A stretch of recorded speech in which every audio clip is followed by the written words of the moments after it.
legitimate hunter. But we've got to protect society from nuts with guns. When bands of armed people with loaded weapons can move about our streets intimidating and frightening citizens, then I think we should act, and we intend to act.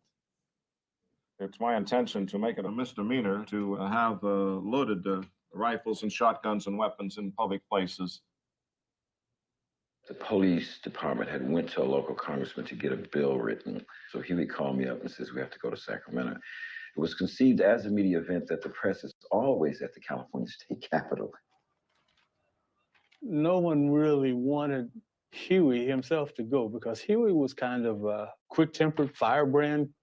Bobby was a little more cautious. And it was like, look, you've been great so far, but, you might blow it up there and, bad things could happen. We caravaned to Sacramento.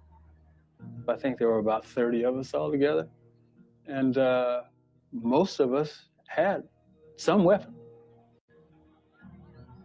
We was on the state capitol on the lawn, and Ronald Reagan, then the governor of the state of California, was there, about 10 feet away from us, holding a press conference with these young, like, parochial school kids.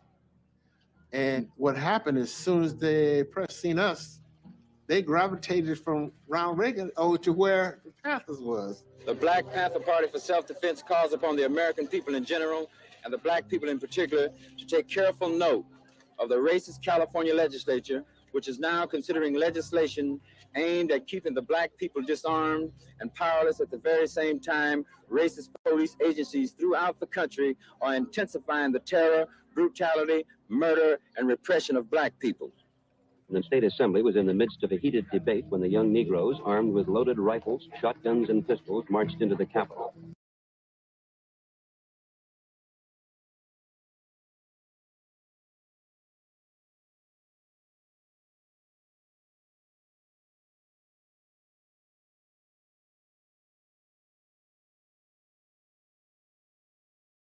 As we celebrate Pride and the progress we've made over these past years, there's still work to be done. So to those of you out there who are still working against equal rights, we have a message for you. You think we're sinful?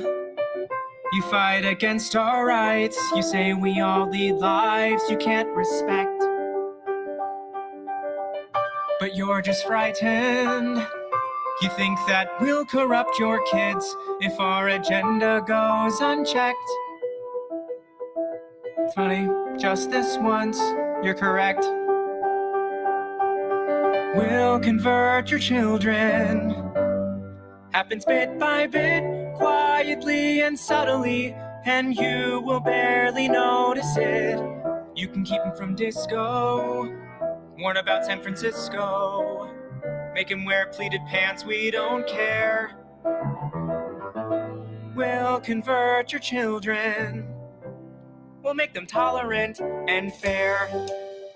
At first I didn't get why you'd be so scared of us turning your children into accepting, caring people, but I see now why you'd have a problem with that. Just like you worried, they'll change their group of friends. You won't approve of where they go at night to protest. Oh, and you'll be disgusted so gross when they start finding things online that you've kept far from their sight. Like information. Guess what? You'll still be alright. We'll convert your children, yes we will. Reaching one and all, there's really no escaping it. 'Cause even grandma likes RuPaul. And the world's getting kinder. Gen Z's gayer than Grindr. Learn to love, learn to vogue, face your fate. We'll convert your children. Someone's gotta teach them not to hate. We're coming for them. We're coming for your children. We're coming for them. We're coming for them. We're coming for your children. We're coming for them. Your children will care about fairness and justice for others. Your children will work to convert all their sisters and brothers. Welcome to a special episode, actually, of You Left Shit Out. I'm your host for today. I am Compton J or CJ. Well, my government name is James, but we have another James on this network, so they call me Jay. All right, so I slipped up there. I'm so used to playing my Black Panther videos and I had it ready, and I forgot this was the intro. So that's the reason why for the double sort of intro song. So that was my bad, but I think it still kind of went well. I found this video in researching this topic or trying to, because in a lot of what's going on online and in pop culture war, the term grooming kids, and I could never really grasp what they were talking about or what they were referring to specifically surrounding the incident, the shooting at Club Q. This kind of reinvigorated that conversation, and I never could understand what do they mean by grooming. I didn't know this was a real actual thing, terminology. So looked it up, start reading about it, and found this video along with some other videos. So we're going to be discussing this topic. This is one of those topics that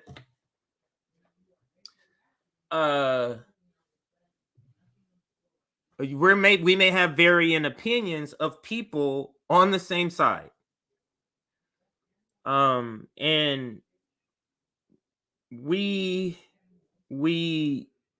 I want to have this type of discussion. I'm known on this channel to be the one that kind of addresses topics that people don't want to discuss, and it feels like this one is a topic that is being talked about or being yelled about, but not really being talked about. So that's why I decided to do this, because I was going to do something else today. Actually, it evolved to this. I was going to cover the Jordan Sheraton versus Jimmy Dore, and I think a channel called Surfs or The Surfs. I was going to cover that, but then, saw that clip with Jimmy, went back and watched the entire segment again. It's like almost 30 minutes, and then the grooming and the question kind of came up in that segment with Jimmy and his sometime co-host. That's when I was like, yeah, I don't really understand what is meant on both sides of what is grooming. So I found this video. I thought it was funny. I thought it was a pretty funny video how they're saying, yeah, we're going to convert them.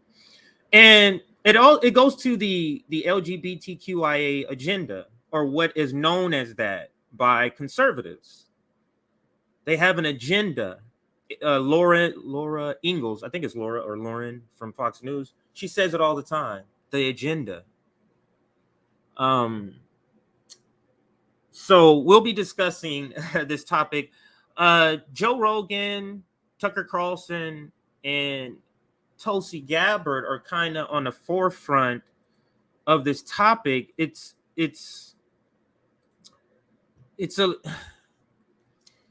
seems like the conservators are looking for a solution where there's no problem. So gonna be talking about that. But let me see if I can find, I think I have the Tulsi video either bookmarked or something like that. Let me see if I have it bookmarked. We'll start with that, because let me see, where is it? I could have swore I bookmarked it because I was going to cover it in a segment prior to all of this, prior to the like I was going to cover it. Let me see how old is the video. Maybe it was after is when I discovered Tulsi's. So let's just go to Tulsi's account then, because I can't find it in my bookmark. So I'm sure, because she just put out a video on this subject. Oh, so it must be subsequently after the shooting, because why? Like this would be the reason. But actually, no, it could not be the reason, because Tulsi is the type that brings this particular topic up, even if it's not the nation talking all sort of talking about it. So let me see here. Oh, first video that pops up is the Tulsi video. So this is where we're going to start. Let me make sure this is the right one. So this is the one I was going to cover. Let me make sure it doesn't play. So hang on a second. I don't want it to play loud or anything. So let's pause it. So I was going to cover this as a segment. But I think this is part of sort of the culture war over transgender politics. So let's listen to Tulsi. Then we're going to get into the announcements and all of the announcements and the chat check and all that stuff. So let's listen to this video with Tulsi Gabbard. According to a research paper that was recently published to the Journal of the American Medical Association Pediatrics, show that there has been a 389% increase in children receiving mastectomies from 2016 through 2019. I want to say that again. Children receiving mastectomies. The UCLA School of Law's Williams Institute published a study that found the number of transgender youth in America has doubled in just the past 5 years. And when you look at these statistics, you got to... Anytime anybody is using words like doubled or percentages,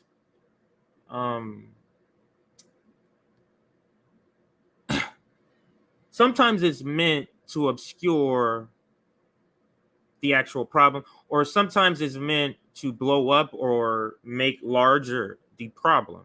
For example, if I say crime went up 40%, that seems crazy. But what if the 40% translates into two more? Did I say murders or killings? So let me make sure that's clear. So, or let's say not crime. Let's say murders are up 40%. But let's say that number translates, the 40% translates only into the actual raw number of 2 additional killings.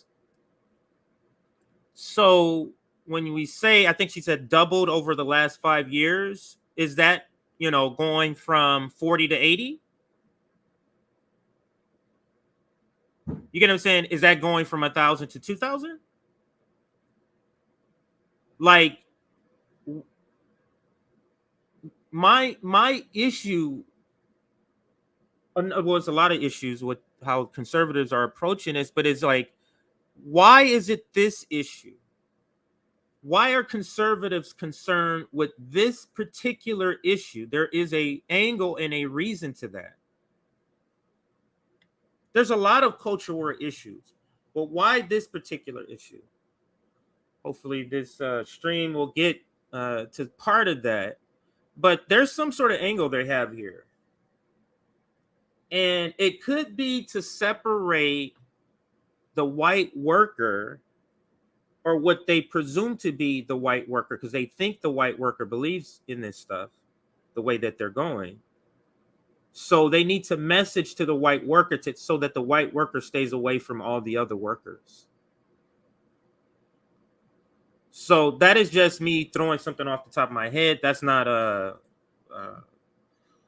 we'll see. Let's listen to some more, and then let's see if it evolves, or I'll add to what I just said. Doubled in just the past 5 years.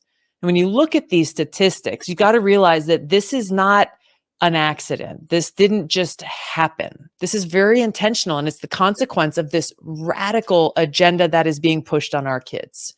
They're rejecting.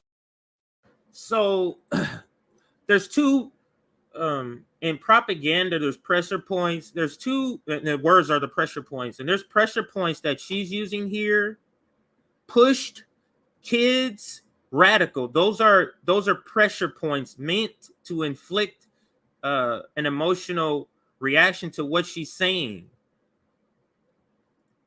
So those are pressure points in propaganda that she's using, these words. Rejecting the existence of objective reality by rejecting this most fundamental truth of the differences between a biological male and female.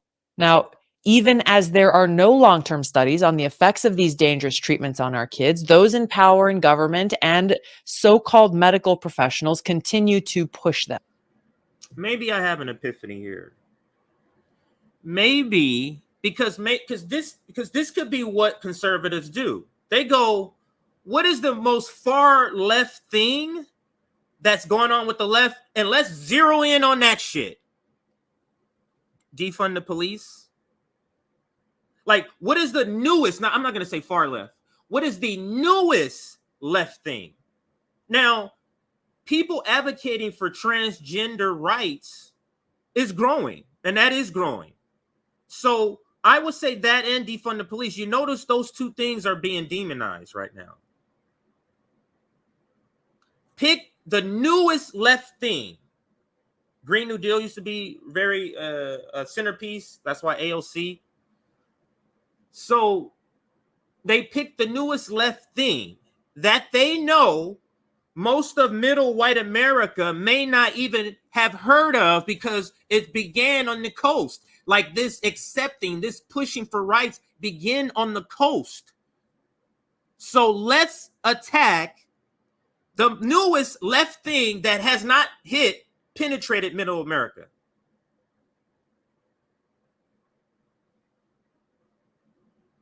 I think that's it.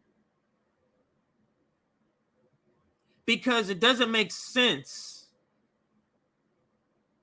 why to make this issue such a huge issue in their politics. It doesn't make any sense to me. Unless this is your strategy. How can I make sure that middle America, because things happen on the coast and it goes inland. California passes no smoking indoors first, then it goes inland. You see what I'm saying? So remember when California banning smoking indoors was crazy, and now you see how it's not? So you attack the new left thing in order to separate middle white America, white worker from everybody else. CRT, is that not new? Defund the police, is that not new? This re-energized push for trans rights, is that not new? This is a strategy. It doesn't, outside of this, it doesn't make any sense why to have such a laser focus on this topic.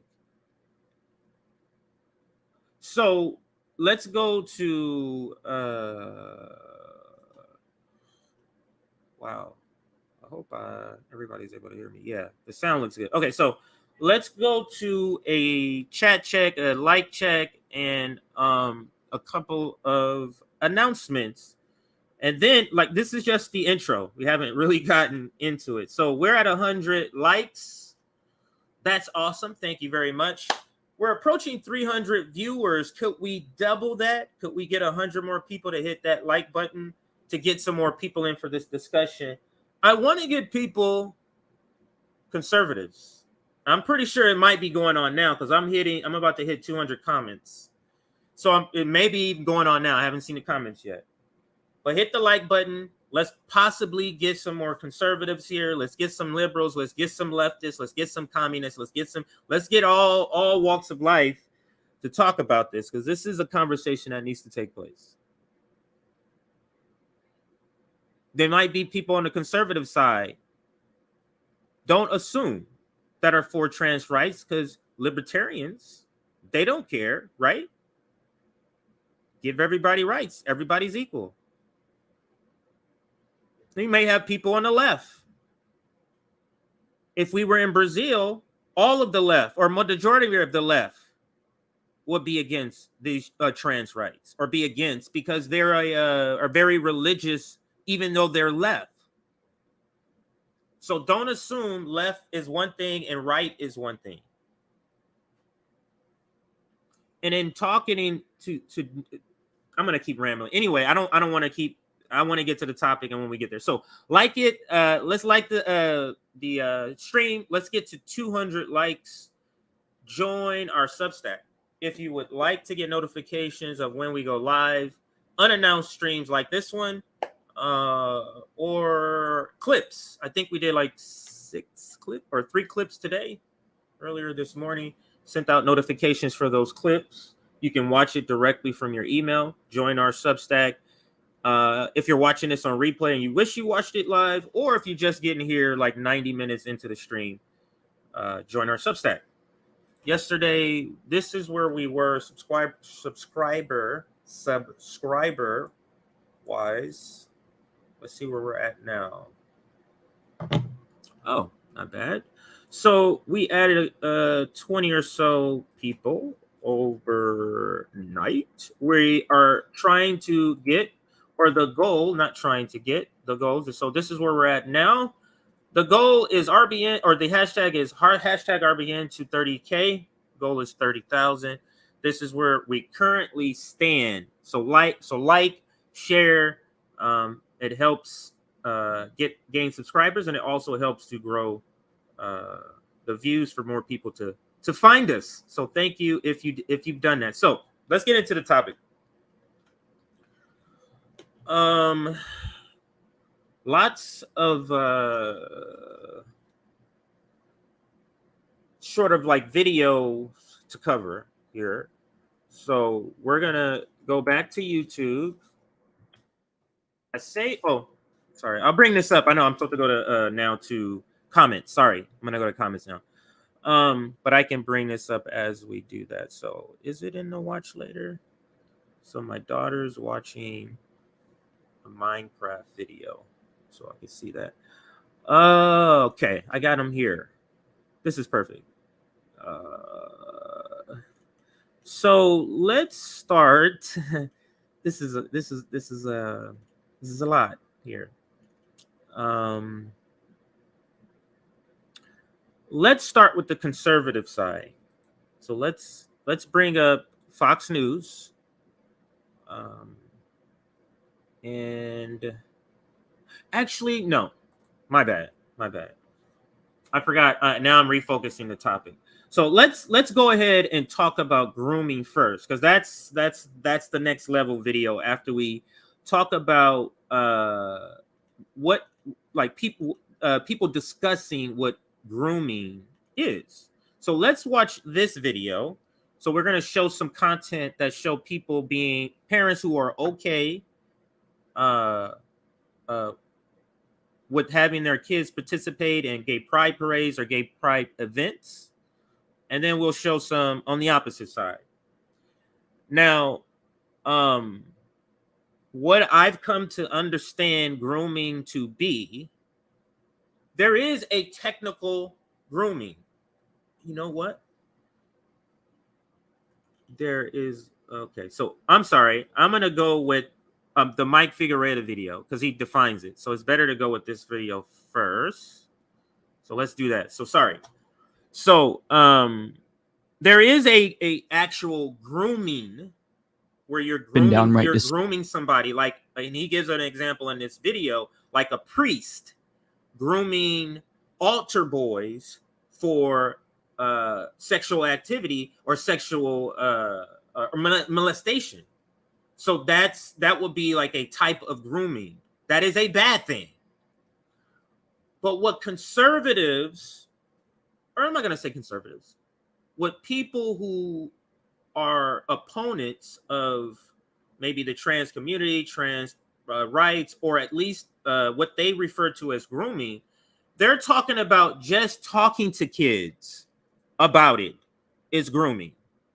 just having the conversation is grooming. So I'm going to play maybe 2 minutes of this video just to get to sort of the definition and some of the topic. But this is my figurita. The name of the video is Tucker Carlson Guest Justifies Genocide Against the LGBTQ Community. The right wing's response to the Club Q massacre has been downright disturbing, but some responses have been far worse than others. But the worst one came from Tucker Carlson, unsurprisingly, where one of his... My bad, everybody. I'm supposed to go to comments. So let's go to comments. I just realized that when I saw the number hit 300 comments. So let's go all the way up. Let's go all the way up here. All right, so usually try to give respect to those couple of 5 or 6 people that commented first. So let's go to those first. So I love RBN. Thank you. We love our community. Also, the LOL. I think that's probably to the title of grooming, I would assume. Okay, what's up, Net Rando from Canada? Too bad I can't double speed the countdown. Anxious for the topic, huh? So when the struggle was for gay rights, groups like NAMBLA were kept from the movement. The same people saying homosexuality equals bigotry are the ones who insist on giving appearance of grooming. I'm not sure I quite understand that. Maybe clarify. I'm not sure I quite understand that one there. So, but let's continue. Damn, refs, Hawks won the game. We got screwed. What team is yours? Savvy Sav. Haven't seen you in a while. What's up, Sav?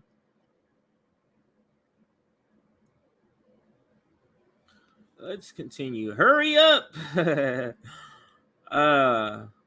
What's going on? Good evening, beautiful RBN family. Roman Terry. Is that answering a question I asked? I can't remember if I asked you a question. Yeah, it was the same. The thumbnail and the what's known as the overlay was the same picture. Yes. Notification went off. Perfect. All right, so this is some of the okay, so let's go down to some more newer comments, and then we're gonna get into NAMBLA. Is that the thing from South Park? What does NAMBLA stand for? It's some the South Park thing. I thought that was a fake South Park thing, but obviously it's real. Yeah, really. I thought that was made up on South Park. I didn't find out it was real like right this second, but I found out it was real like after South Park is what I'm saying. But yeah, that is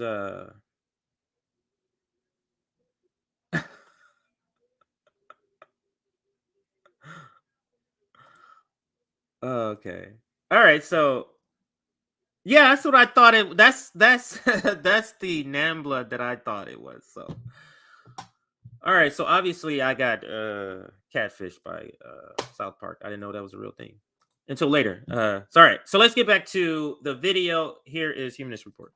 One of his guests effectively justified the violence against queer people, and the rhetoric isn't just getting increasingly genocidal. I think that we've crossed that line to where this is explicitly genocidal rhetoric. Now, I'm going to play a very short clip from Tucker Carlson's program, but before we do that, I want to read an article that gives us a little bit of context about what him and his guest were talking about. Opened his segment by ticking off a list of his tropes characterizing gender-affirming care for trans youth as child abuse and suggesting that teaching children about the existence of gay and trans people equated to sexual exploitation, all while arguing he had nothing at all against gay people. Then he introduced his guest Jamie Mitchell, the founder of an anti-trans coalition of gays called Gays Against Groomers, which pushes the demonizing narrative that having conversations with children about... I didn't know. So in researching this, I found out about this organization, Gays Against Groomers. That was something I never heard of. Didn't know that was a thing. So yes, let's continue. A gender identity is somehow grooming, sexualizing, and indoctrinating them. So now that you have the context, we're going to watch a short clip from this conversation. And what she says is genuinely shocking. And she says this on national television with no pushback, just days after a massacre at a queer space. Right. I mean, it shouldn't have to be said, but what is anti-LGBTQ that these people need to understand, and what is putting our community in great danger is, claiming that all of us support this and just associating all of us with this. Saying that groomer is an anti-LGBTQ slur, that is doing irreparable damage to us as a whole. So again, I'm not sure which video is going to clearly say it, but one of the videos is going to clearly what people who are opponents of trans people or grooming, as they describe it, what they mean by grooming is simply talking, saying, I'm transgender, and this is my husband or wife. Who's that? They don't want that. Is grooming. Talking in a positive way about it is grooming to them. That is grooming. So, because you might be asking, what are they doing? Like, what exactly are they doing when you say grooming? This is what they mean. So let's continue. And it's putting a really large target on our backs. And unfortunately, the tragedy that happened in Colorado Springs the other night, it was expected and predictable.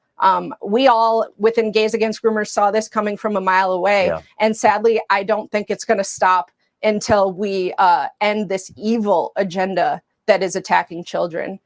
What these words, you hear the words? These words are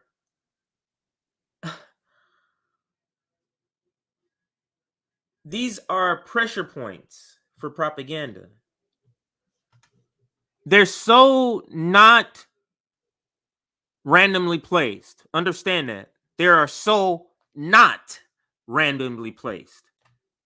It was expected and predictable. We all within Gays Against Groomers saw this coming from a mile away. Yeah. And sadly, I don't think it's going to stop until we end this evil agenda that is attacking children. Until we end this evil agenda. So evil agenda attacking children. Like an evil agenda. Anybody? What? Like anybody? An evil agenda attacking kids? Where?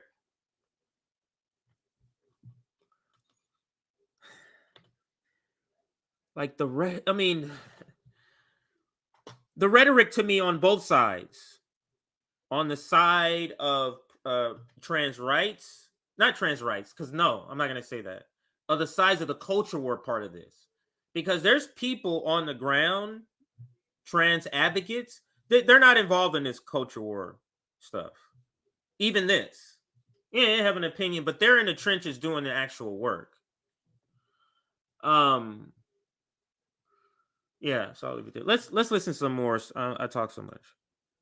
They're just saying the quiet part loud now. They are literally on national television justifying violence against queer people based on lies that they've been pushing. Now, before we get to the crux of her comments there, she says that saying that groomer is an anti-LGBTQ slur, that is doing irreparable damage to us. She's referring to pushback from people who don't like that Republicans effectively call anyone who disagrees with them groomers. And it has become a slur because that's the way that you all are using it. If you look at some of the videos that I've produced where I talk about LGBTQ plus issues, right-wing commenters call me a groomer simply because they disagree with me. Queer people on Twitter have been called groomers. Jamie Mitchell herself called actor Ron Perlman a groomer for speaking out against Ron DeSantis' Don't Say Gay law. So the reason why groomer is now being treated as a slur is because you and your right-wing friends have bastardized that term. grooming is a real thing that happens to children in this country. Priests, for example, groom and molest children. It is a thing that is bad and dangerous. But what you say is grooming isn't actually grooming. Their standards is, well, you know, a drag queen was around a kid, therefore that's grooming. That's sexualizing children. Gender affirming care is tantamount to sexual exploitation. This is what they say. So your lies have made it so that way the term grooming has lost all meaning. And grooming, to be clear, is bad. The overwhelming majority of where is that comment? Where is it? Kids are precious, except kids being blown to bits by U.S. and Israel bombs and drones. I like that comment. Let's continue. Of people in the LGBTQ plus community everywhere are against grooming. But what you say is grooming is not grooming. But you say that to justify violence against your own community, Jamie. Now, she says here that the violence isn't going to stop until we end this evil agenda that is attacking children. Now, she's referring to a number of things, presumably. Gender affirming care for trans youth, family-friendly pride events, drag queen story hour, things of that nature. She views that as attacking children and sexualizing children. Therefore, if that doesn't stop, then the violence is going to continue because what they're doing is evil. Now, the reason why that statement from her should frighten everyone is because that is the same logic that Nazis used to justify. We'll pause there. He goes into some other items here that I don't want to make relevant to our discussion. So let's go to another video here, and let's see. Let's go to these young. Where are those young ladies at here?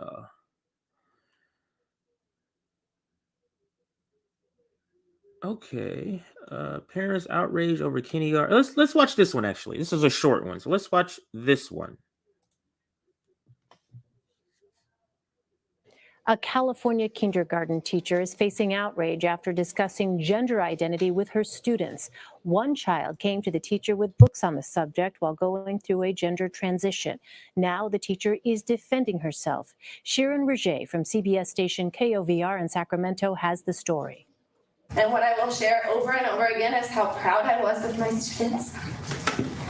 An emotional Rockland Academy teacher addressing a packed house of parents, many furious about her decision to discuss the topic of gender identity inside her kindergarten class. It was never my intent to harm any students, only to support them through a difficult situation. The teacher defended her actions to read 2 books she says were given to her by a transgender child going through a transition. The kindergartners came home very confused about whether or not you can pick your gender, whether or not they really were a boy or a girl. Parents say besides the books, the transgender student at some point during class also changed clothes and was revealed as her true.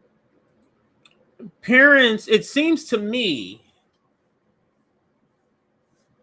that some of the parents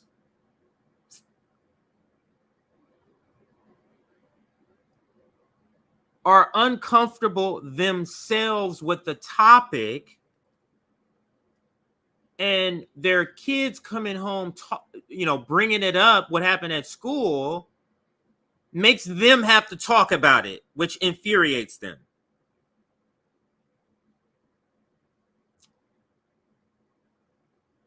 So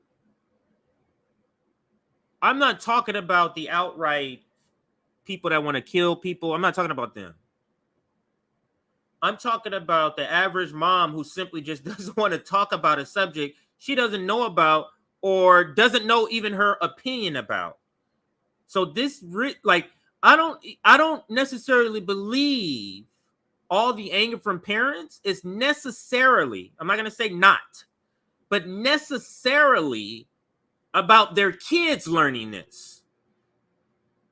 They just don't want to have to talk to their kids about this. That's what it feels like to me. So let me pose the question to people. for a parent that has that position, what do you say to that parent? I'm asking that question.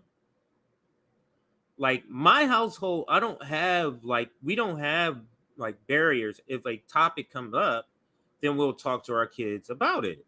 Like we don't have particular barriers. Of course, we're not going to come out and talk to them specifically about porn, but if something comes up and porn is mentioned, we're not going to be afraid to talk about it. But there are those parents who, you know, we are a Puritan society, and if you don't know what that is, Puritans who were very religious. So we still have these. This is where we get this thinking around sex and the way we think of sex, and how it's kind of given a dirty sort of feel, and people feel dirty about it and their sexual desires, all that type of stuff. These is from just Puritan values. So these are still here. These are still here. So I'm asking that question. We're not talking about the Tucker Carlsons. Those are people that not necessarily, I'm not engaging in this question about those people. I'm talking about the parent who just simply doesn't know anything about this because remember, they're specifically bringing this topic up because it's one of the new things. There's a bunch of different things they're talking about on the right that they're real focused on. Immigration will always be there because immigration is what you will not replace us. So that's immigration. That's just a constant. But defund the police, transgender rights, these are things that they have decided to zero in on in the culture war. And it's because these are some of the newer, I don't mean new like last year, but I mean in the last 5 or 6 years, there has been a uptick in support. So that uptick generally starts out on the coastal areas, the New Yorks, the Bostons, the San Franciscos, the Los Angeles. And then the trends move inward. So it's Republicans' way of holding on to middle America is to go after the newest left issue that hasn't penetrated the middle America yet. And I believe that's what they're doing. Let's finish the video so I can play the next one. This one has another 53 seconds left. True gender, and many parents say they feel betrayed and blindsided. I want her to hear from me as a parent what her gender identity means to her and to our family. Not from a book that may be controversial. My daughter went home crying, shaking, so afraid that she could turn into a boy. The issue was not on the agenda, so parents spoke out during Monday night's public. So let me put this lady, I want to hear what this mom says again. The issue was not on the agenda, so parents spoke out. May be controversial. My daughter went home crying, shaking, so afraid that she could turn into a boy. The issue. My daughter came home crying, shaking, afraid that she can turn into a boy. Now, your daughter can cry. What if your daughter came home crying and shaking, afraid that she's going to turn into a grasshopper? What would you tell her? But you see how when you're thinking from that, how that will be just an easy conversation. Like, this is not a hard conversation to have with your daughter who comes home. Your daughter also thinks she can walk on water. How does that conversation go? That's why I'm telling you, it is very like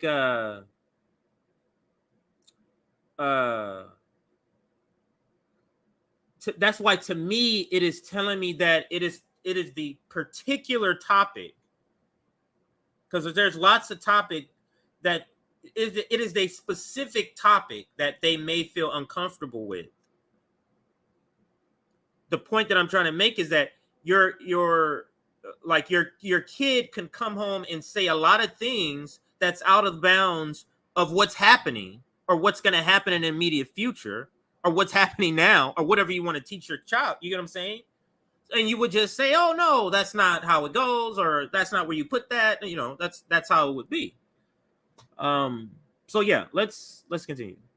Issue was not on the agenda, so parents spoke out during Monday night's public comment. It's really about the parents being informed and involved, and giving us the choice and the rights about. So this is who I'm trying to speak to as a parent like this. Like we use the Tucker Carlsons and the Joe Rogans and these figures, these pop culture figures, as a way of beginning conversations. But this is the person who I want this conversation to speak to. Not somebody that's, hey, no, I'm against trans rights, or it's just somebody was like, this just kind of fell in my lap. I wasn't really thinking about this. I was thinking about paying my bills and going to work. I wasn't really thinking about this. So, I'm talking about that parent. So I want this conversation to be for that parent, for understanding and learning, and also hearing what they have to say. So we don't want to be like if they're we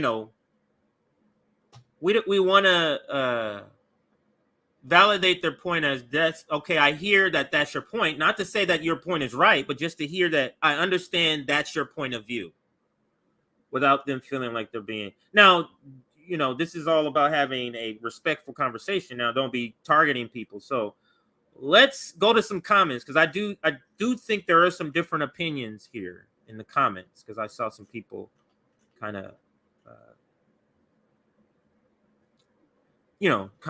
talking, debating. So that's the nice way. So let's see if I can find some.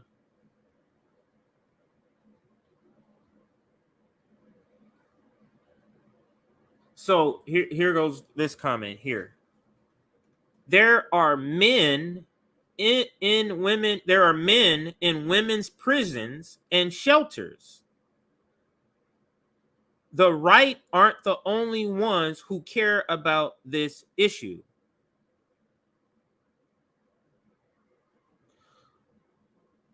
So, I'm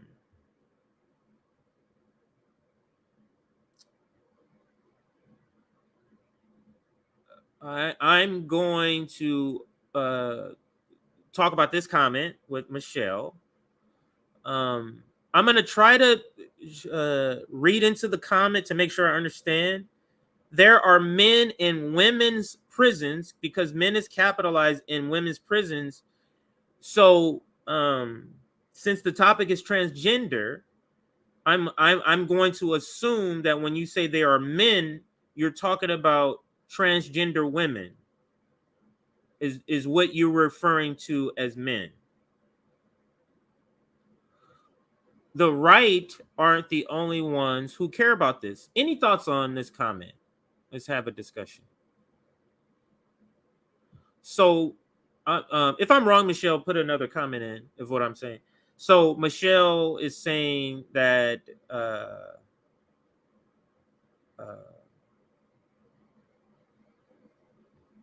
Michelle's concerned that there are transgender women in women's prisons and shelters. So let's talk about that concern, Michelle. If you want to kind of give more detail about the concern, let's talk about it. So let me star this comment just in case Michelle is still here and she's going to answer that. So I'm gonna pull up a couple of comments here. So let's take Michelle's down, but I started so I can see if you reply, then we will continue that part. So let's avoid a Willie Lynch agenda. Yeah. Exactly. I wish I remember where that was from. So I'm being glib and dismissive. So Michael, I believe that's when because I remember seeing it could be true, not your comment, but the comment right before yours. When I was talking about I think the point of view of people who are opponents. So it may have come off, and it may have been glib and dismissive. So I have to try to be better with trying to describe a position that is not my own, or that I'm not necessarily agree with, but to accurately give its just due in the conversation. So I take the criticism, and I will do better in the conversation. So let's continue. Looks like the parents are not afraid to talk about this topic. Now this is earlier in the conversation, so actually no, this is down lower. Okay, so let's continue. Oh my God, what the F? Funny part. I fully support sex ed in school. The hell with that. Well put, Compton J.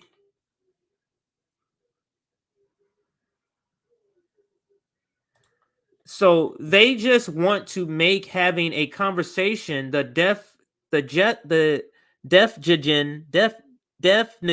definition of evil. Hang on a second here. Definition. I'm sorry, there's a typo. That's why. I was thinking that was an actual word. And I'm like, wait a minute. Am I missing something? Okay, definition. Okay, so they want to make having a conversation a definition of evil. That is weird. I get the point. Thank you.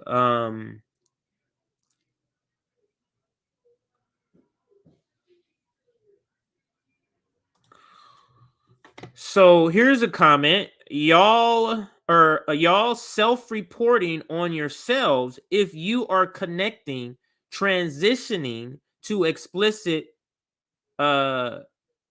sexual or to sexually explicit conversation. And that is where people who are opponents are saying.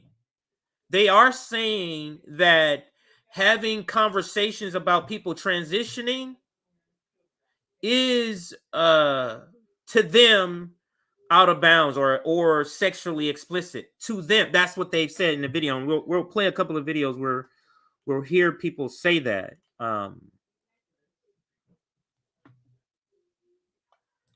So here's a comment here. This is President Jafar. This topic can be confusing to young children. We need to protect their innocence. So it feels like something's missing from your statement. Because let me tell you why. Because this topic can be confusing to young children. I understand that. It's the second part coupled with this is we need to protect their innocence. That seems like a weird second part to the first part of the question, unless there's something missing in what you're meaning by confusing. So I'm going to start this. If you reply to what I just said, I'll put your comment up. So I'll start that. I'll put your comment up if I go down. So let's read this one. Kindergartners can now know themselves as trans, similar to how kindergartners can know themselves as Black or disabled. Well, don't think that comment is completely accurate. Because Black and disabled, or I can say Black specifically, you can visually see that. A person who's trans, I don't think you can necessarily visually see that. There's trans women that look like women who were assigned female at birth. Like, I don't see a difference. You get what I'm saying? So, but a person who's Black, you can visually see that person. And if the person, it's a disabled person, the disabled, I guess, is half and half. The disabled person, if they have a physical outwardly showing disability, you could physically identify that. Whereas Oh, so the other side, so if you have a disability like a JB on this channel who has an invisible disability, it's a little different. So lots of great contributions to this conversation. I'm gonna pause there so we can play the remainder of this video and get to the next video, because there's a lot of videos we gotta get to. You know, what's getting introduced to our kids and at what age. Many teachers also speaking out in support of what transpired inside the classroom on the last days of the academic year. Head in the direction of banned books or book lists or selected literature that should only be read inside or outside of the classroom. I think that that's a very dangerous direction to go. All right, so there's that. Now let's go to the next video, and then I'm gonna resume where I left off with the comments. Let's pause it right here, actually, because that's the one I had already shown you. Let's go to a different one. So let's go to, oh, this is the one I was looking for earlier. So these two women here. Actually, I'm not gonna tell you. I'm just gonna play the video. So let's wait for it to get there. Oops. Why did it all of a sudden change? I was right on the right video and then it changed. So this is the one right here. So I'll let it fully open. This says, meet the worst groomer LGBT teacher on TikTok.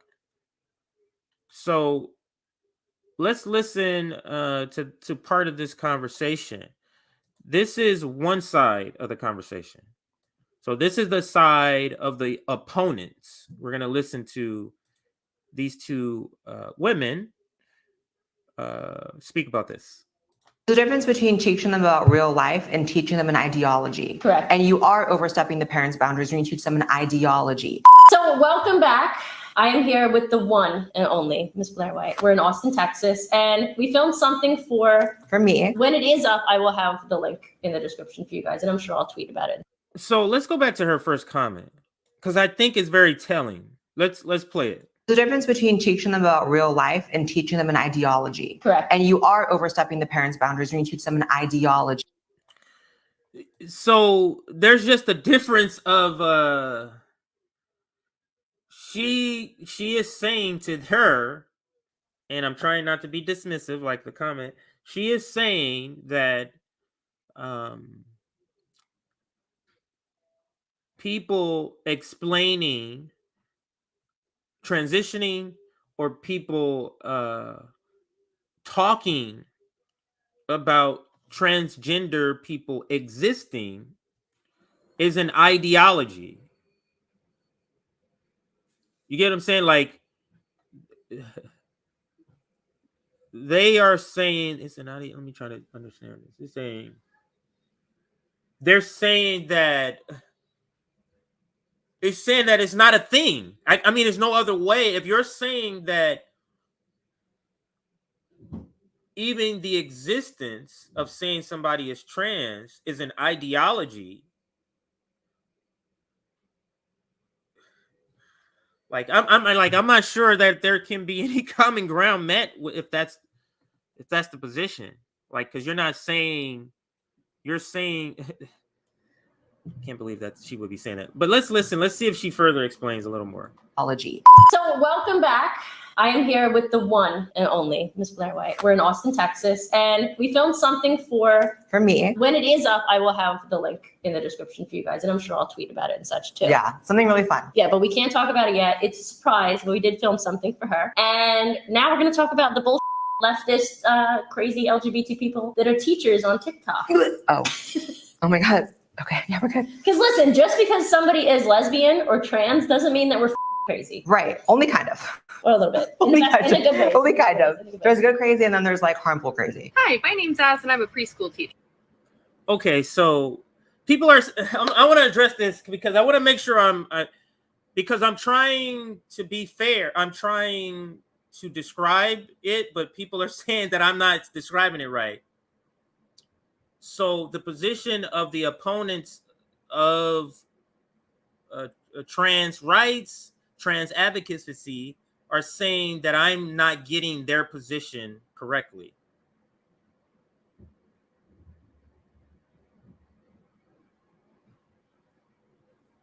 So let me see what you're saying here. I'm trying to get it right. Here goes Curtis. I'm trying to understand the point of view. So I'm not describing the opponent's point of view correctly, according. Okay, so let me see what it is. Okay, here. Okay, I found what Curtis explained. Okay, so Curtis does break it down. Thank you, Curtis. So she's saying that parents who don't want their kids to know that trans people exist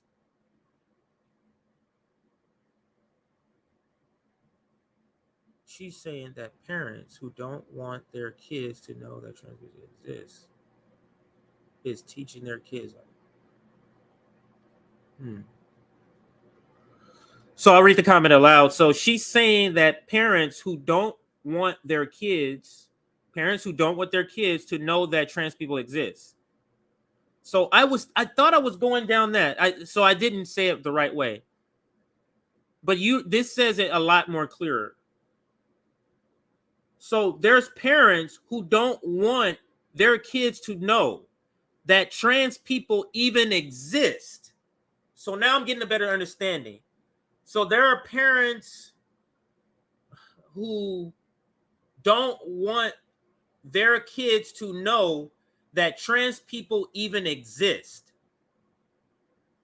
Like, if you see a transgender man and see a transgender woman, the parent doesn't have to say that's trans. They don't want to know they don't want to explain anything. They just want to. They don't want to know they even exist. Okay. So if that is your stance, I don't want you to teach that trans people exist. Then okay, then now that makes to me more clear. Not that doesn't make me more clear of why you call this grooming. It makes it more clearer on why I understand your logic behind what you're telling me. You get what I'm saying? Okay. So yeah, I was going down that route, but Curtis, you do explain it a lot better than I do. I thought I was saying something similar to this, but clearly it didn't make sense. So, yeah, I thought I was saying that because to her, that's what I was saying. To her, even mentioning the existence of trans people is the ideology. Yes. Okay. So thank you, Curtis, for the clarification. It is meant to be a distraction. This is meant to be a distraction. It is absolutely meant to be a distraction. That's what Republicans do. So let's read this comment here. General transphobia is a different issue. Okay. So the issue of grooming kids, that is, let me use the correct way. What they refer to as grooming is the issue of telling kids that trans people exist is different than general transphobia. They try to move the goalposts away from the specific case of kids in schools. Okay. All right, so let's finish with this video. I'm trying to understand both sides, or want to be fair, I should say, in a discussion. If we're trying to have honest discussions, we have to be fair with the opposing side and trying to describe it in the way that they say is accurate. So that's what I'm attempting to do. So let's listen now. These are opponents, and they're pointing out this young. Let's see. They're pointing out. I think she's a teacher. Yeah, they're pointing out this teacher and calling her a groomer. So let's listen to what they mean and understand. Now we understand that grooming essentially means acknowledging the existence that trans people exist. That's grooming in the eyes of the opponents. Sure. So my classroom celebrates diversity. It's probably my favorite thing to teach. We usually use kids' books to talk about this kind of thing. Recently, we started wearing pronoun pins, and the kids get to pick a new pronoun pin every day. We have some that pick like she, her every single day, and we have some that change it up. So what do you think about that? Different pronoun pins every day for 4-year-olds.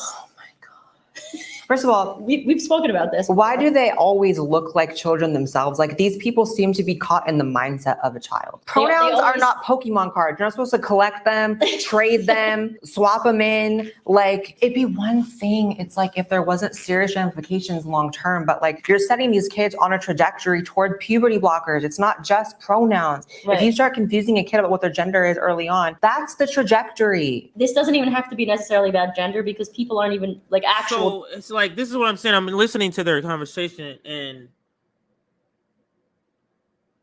let me pull out the exact statement she makes here. Right. If you start confusing a kid about what their gender is early on, that's the trajectory. You see, it's completely opposing. So she's saying you can confuse a person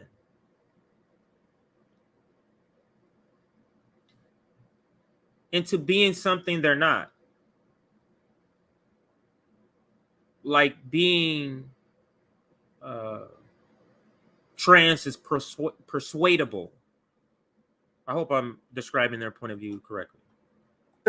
This doesn't even have to be necessarily about gender because people aren't even like actual gender, how you and I understand it, like gender, like being gender dysphoric or not being gender dysphoric. This doesn't even mean that to them anymore. No. This is how I feel today. I feel more masculine and more feminine. Right, which Back is like, in the day, congrats, but yeah, that's like everybody and every day. Like you were even talking about that. You're like more dominant in your relationships no matter what. It's also because you're a Virgo. Yeah, true. True. She would teach me about all the astrology. It's true. Virgos, their way of the highway. And a Cancer's like, yes, ma'am. And we love every second of it. Joey does not love it. He does. He's like, I fucking love it. Oh, yeah. He wouldn't have it any other way. So I recently realized that there's a whole lot of really amazing figureheads and people to look up to in this world who aren't white or straight or male or have what have you. And that we should learn a little bit more about these people. A lot of the gender ideologues that we see, and you see them, they're all the teachers. It's very much a suburban. I'm going to let that play because you're going to want to hear this comment she says, but let me go back actually. Let you just hear what she says here. Who aren't white or straight or male or have what have you. And that we should learn a little bit more about these people. A lot of the. So this is the grooming. So you saw that little part that she was just explaining something. That's what they label as grooming. Just a simple conversation because they believe it's like. So think of.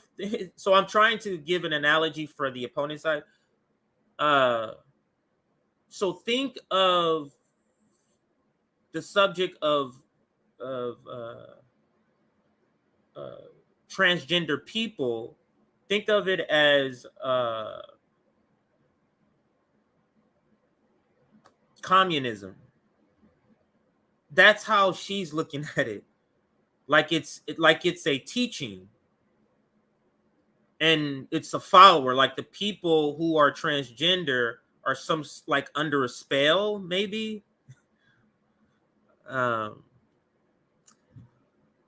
Let's throw up a couple of comments though that are interesting that I want to throw up here. So opposing grooming isn't transphobic. They are two completely separate things.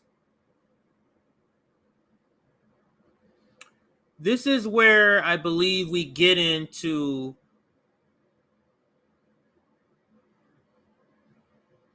where there's words that mean different things to different people.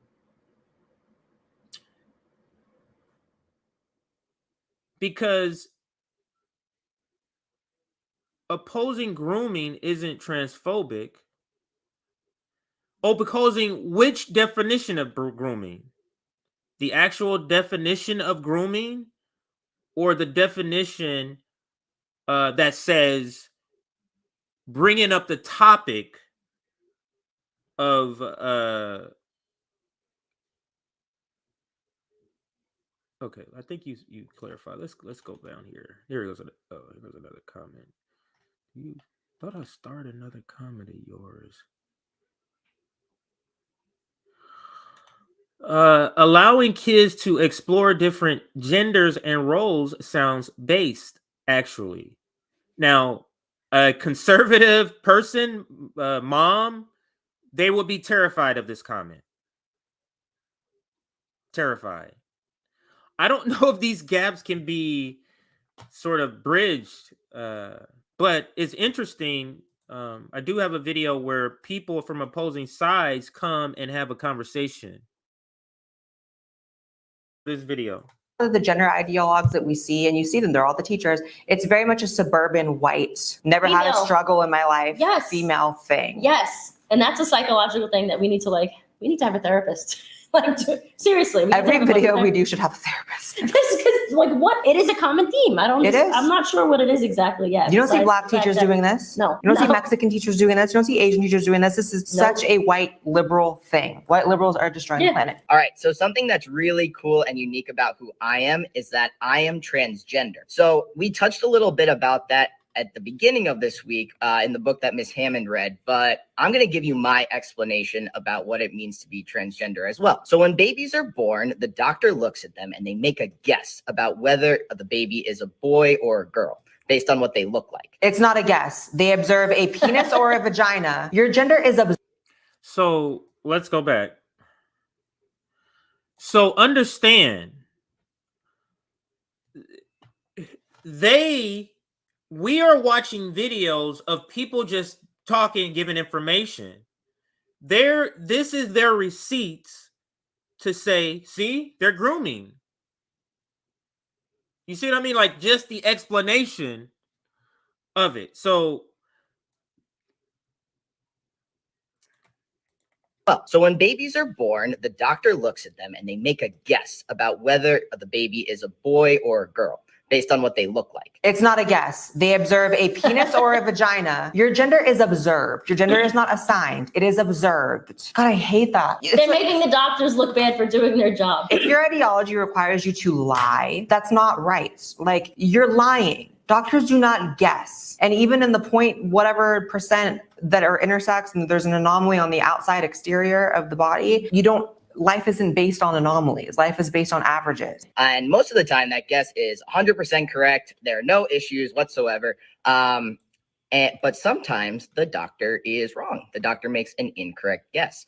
When the doctor makes a correct guess, that's when a person is called cisgender. So to be fair, he's using language that would be more relatable to a kid. So that's the reason he's speaking this way. Okay. So, instead of going into more technical definitions or technical explanations, this is part of white American culture. You have these fairy tales, tooth fairy, these things. So that's what it feels like to me. So I'm not sure that critique landed well from her. Gender.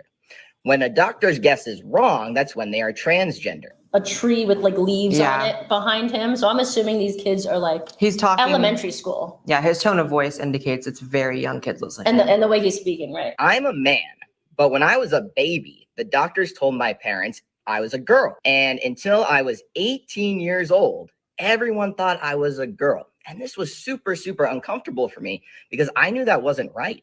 So when I was 18, I told my family and my friends that I'm really a boy. And it was like this huge weight had been lifted off of my shoulders and I had the freedom to be who I truly am. I feel like now the question would be, why are we having this conversation? That's a legitimate question, because let's say somebody asked a question, then okay, I don't personally see nothing wrong with this. So, but a person in middle America may ask the question of, like, okay, I'm sending my kid to learn about math and English and science. Like, why are we even talking about this? Is that a legitimate question? I want to pose that to the audience or to the chat, because I know we have both sides. I'm curious to see your answers. Does context matter? Like, if he's answering this question because a child, like a kid in his class asked, and he's just answering the question, is that different than for whatever reason him just coming out and saying, oh, today we're going to learn about this on his own? Does that make a difference for anybody who's here in the chat? So Isaiah says he is a groomer.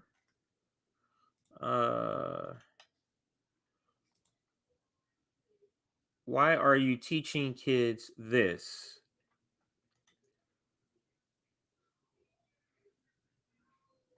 So let me see if anybody answered my question. How dare an educator put a complex subject in language children's understand? That was a point that I was kind of make about. That's what I thought he was doing. So let's go to Curtis. He's been good with his comments. They are afraid if kids came into contact with these terms, then their kids will now know how to describe themselves. And it's like opening a Pandora's box to the parents. So Curtis, it does kind of fall, part of it, it falls to what I also said. Parents don't want to have these. They are uncomfortable. You get what I'm saying? Parents are uncomfortable with this topic. So they certainly don't want to talk about this topic with their kids. I'm talking about the parents who are against this, because there's parents that are fine with this. That's who I'm referring to. So let's see, any other comments you want to toss up here? Gender is social construct like race. I'm trying to get different comments from varying views here. Oh my God, my child might learn there are different people out there. Oh.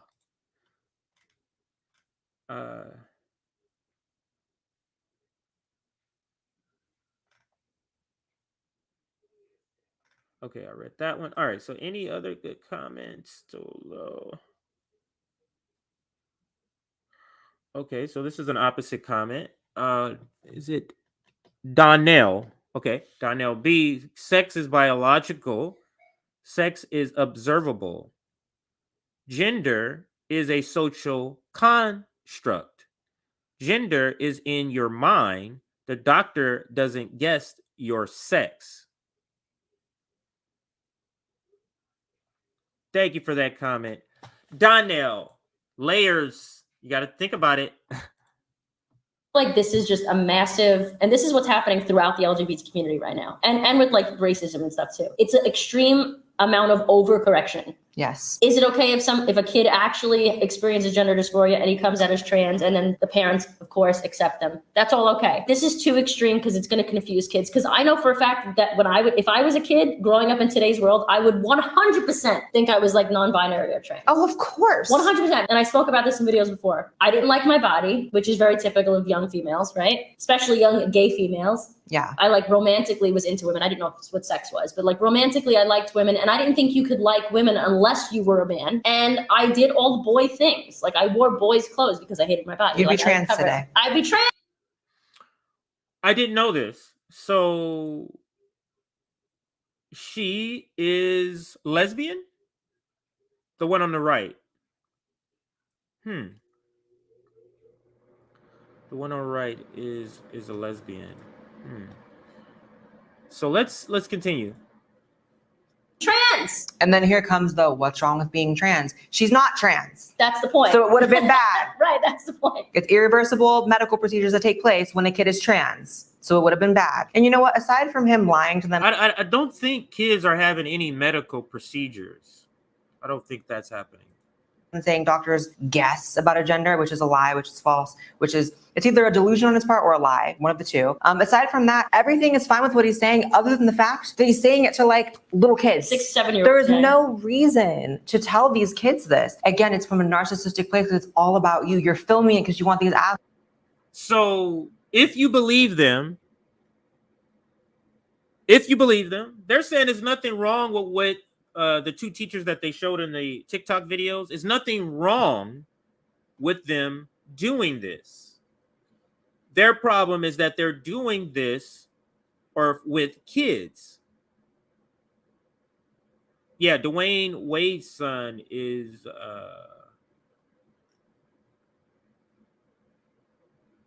me see if I can get to the beginning.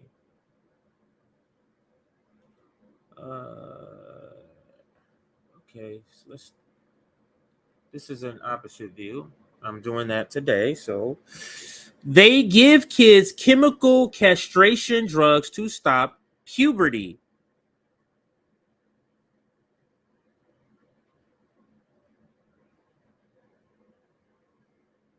They give kids chemical castration drugs to stop puberty.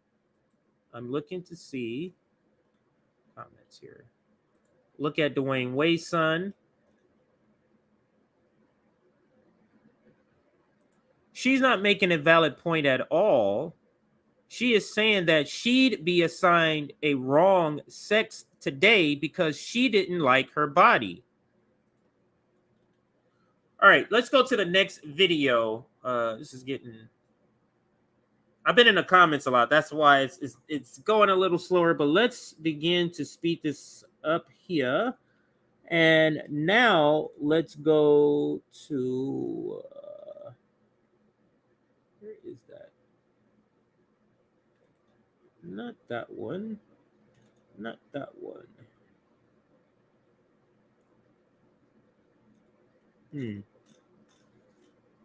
Where's a particular order? So we're gonna go to, I did the protesting one, outrage over kindergarten teacher, did that one. Okay, so let's go to this one right here. This is a 3-minute video here. Okay, so how do you feel right now? Really ashamed, I guess, disappointed, because I feel like it's all my fault and I was just being myself. That Cape Coral middle school teacher claims she was fired because she spoke with her students about sexuality. I'm Peter Bush. And I'm Kelly Burns. She says her art students then drew flag pictures expressing their own sexuality, but school leaders forced her to crumple up those drawings and throw them out. She took this picture, and just after that, she was fired. NBC 2's Dave Elias spoke with the former teacher today and the Lee County School District. Casey Scott is a first-year art teacher. She sat down with me today exclusively to say she believes that she was fired after some students here at Trafalgar Middle School began drawing LGBTQ flags. A discussion happened in class, and because of that, now I'm fired. That discussion, according to Trafalgar Middle School teacher Casey Scott, centered on student sexuality. A lot of the kids came out to me like, oh, well, I'm non-binary, and a couple kids said, oh, well, I'm bi. One kid said they're gay. She claims students wondered about her. Oh, I'm pansexual. So, like, I like anyone despite female, male. And married to a man. She says some students asked to create art expressing their sexuality. This one's a trans flag.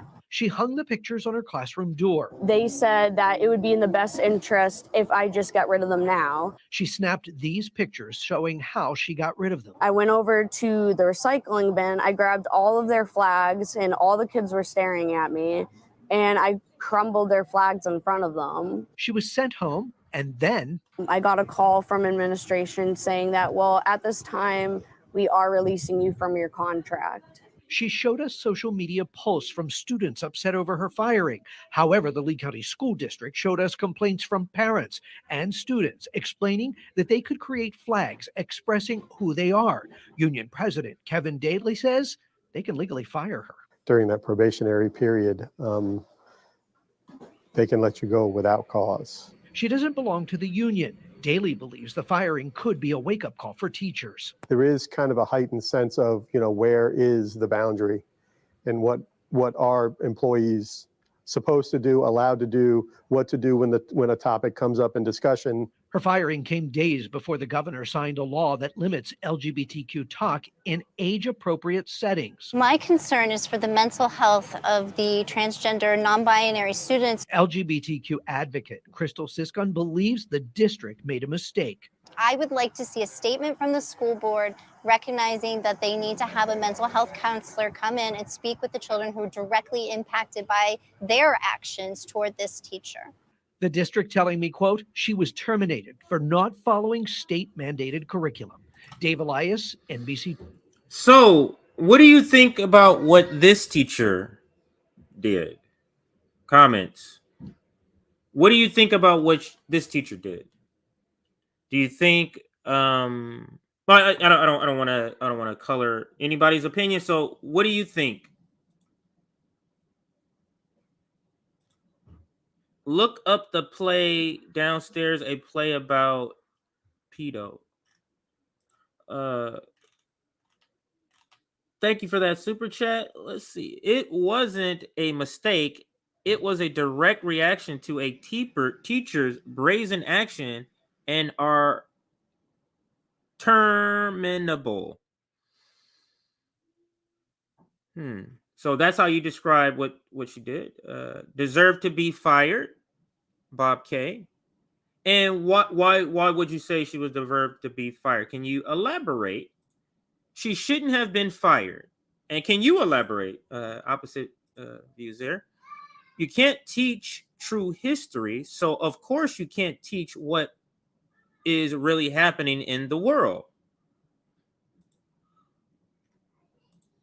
There's nothing wrong with talking with students about gender in this story.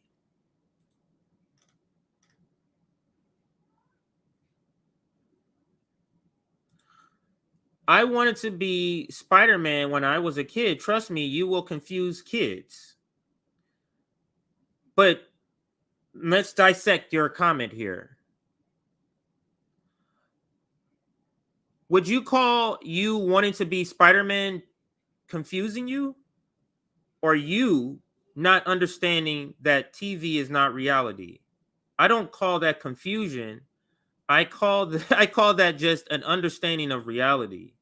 So you wanted to be, because you use it as an example. So I have to assume you're saying you wanting to be Spider-Man is an example of kids being confused. So I get what you're saying. I get what you're saying. This is a topic that parents who aren't equipped with even the knowledge want to talk about. I get that, and that may be what makes kids confused. So to your point, I take it. Let's go to the next video so we're not here too late. Yeah, because it's 9:10 on the East Coast. Let's go to an opposite story. I'm trying to keep it balanced here. Is it going to change? I thought I switched it. Come on. There we go. Are we a normal family?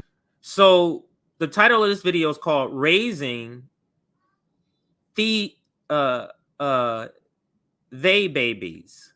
So it's they is the pronoun, babies, and it's mixed together. So Thabies. Letting kids choose their gender. This is from NBC. So let's listen. Gender neutral pronouns so that they can decide for themselves when, if, and how they want to identify as a gender.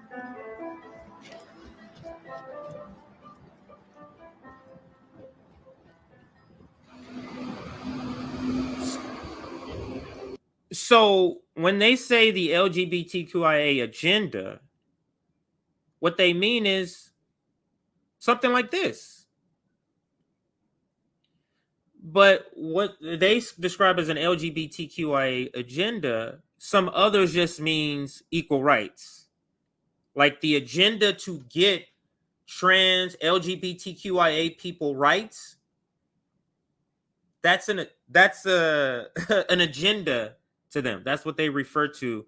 So you may have heard it as some people call it the gay agenda, I've heard people say the homosexual agenda. Now I'm starting to hear the trans agenda more often. So let's listen to this video. Decide for themselves when, if, and how they want to identify as a gender.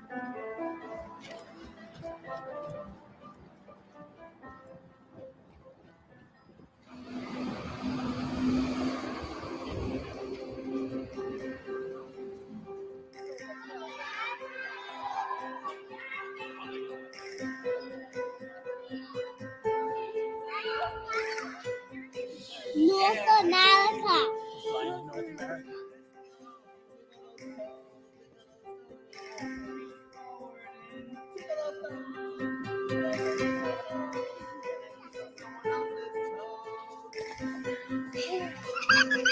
So I think that knowing the sex or the gender of your child is important to other people, partially just because it's part of the social script. They don't notice that they're any different from any other children because they have no idea that some children are she and some children are he. All right. To them, they're all children. So like they don't notice any difference, and the other kids that they're with don't notice any difference. Good job, guys.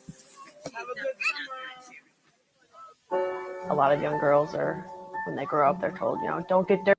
So if you didn't see that, let me rewind it back and see if I can see it. A lot of young girls are, when they grow up. Just missed it. I gotta go back a little bit more, right about here. So what it says here at the bottom, it says Julie and Nate do not disclose the biological sex of their children. They do not disclose the biological sex of their children. Guys, have a good summer. A lot of young girls are, when they grow up, they're told, don't get dirty, don't do that, that's not safe, be careful, those kinds of things. And then they grow up to think that they're not capable of doing all these things. And then the young boys are told, oh, don't cry, you're okay, be strong. And then they aren't comfortable having emotions, which can cause a lot of problems when they're older. Gender is not something that we have discussed with either of them at all, really. We're as nervous about that as most parents are about like how our baby's made. They haven't really asked about it, so we're waiting until that question comes up. I think we're just kind of gonna wing it a little bit when we get there. But telling them that gender is something that's fluid, and a lot of people have penises, identify as being boys, but that's not something that is necessary if you feel like you're a girl, and vice versa.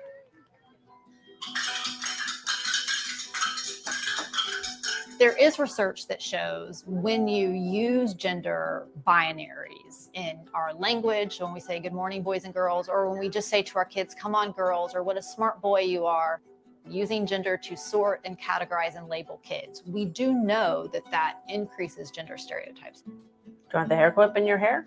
Yeah. Do you need help, or are you gonna do it yourself?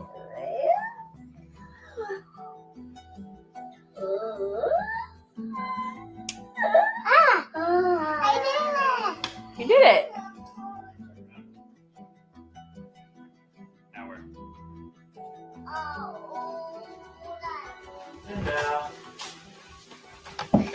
As a result of raising our kids as babies, I'm hoping that they'll grow up and be supportive of other people and who they are and how they feel, and really. You may didn't catch it. She said babies. Babies, not babies, babies. Raising our kids as babies. Confident and happy in who they are themselves. So that's that video. I thought that was a obviously this is parents to their own kids, so people won't necessarily have an issue with this because it's your own kids. Let's see. I'm not going to ask that question. Let's go to this video now. This is opposite video, Fox News. Opponent video. Let's listen, trying to understand. California Teachers Association is one of those powerful unions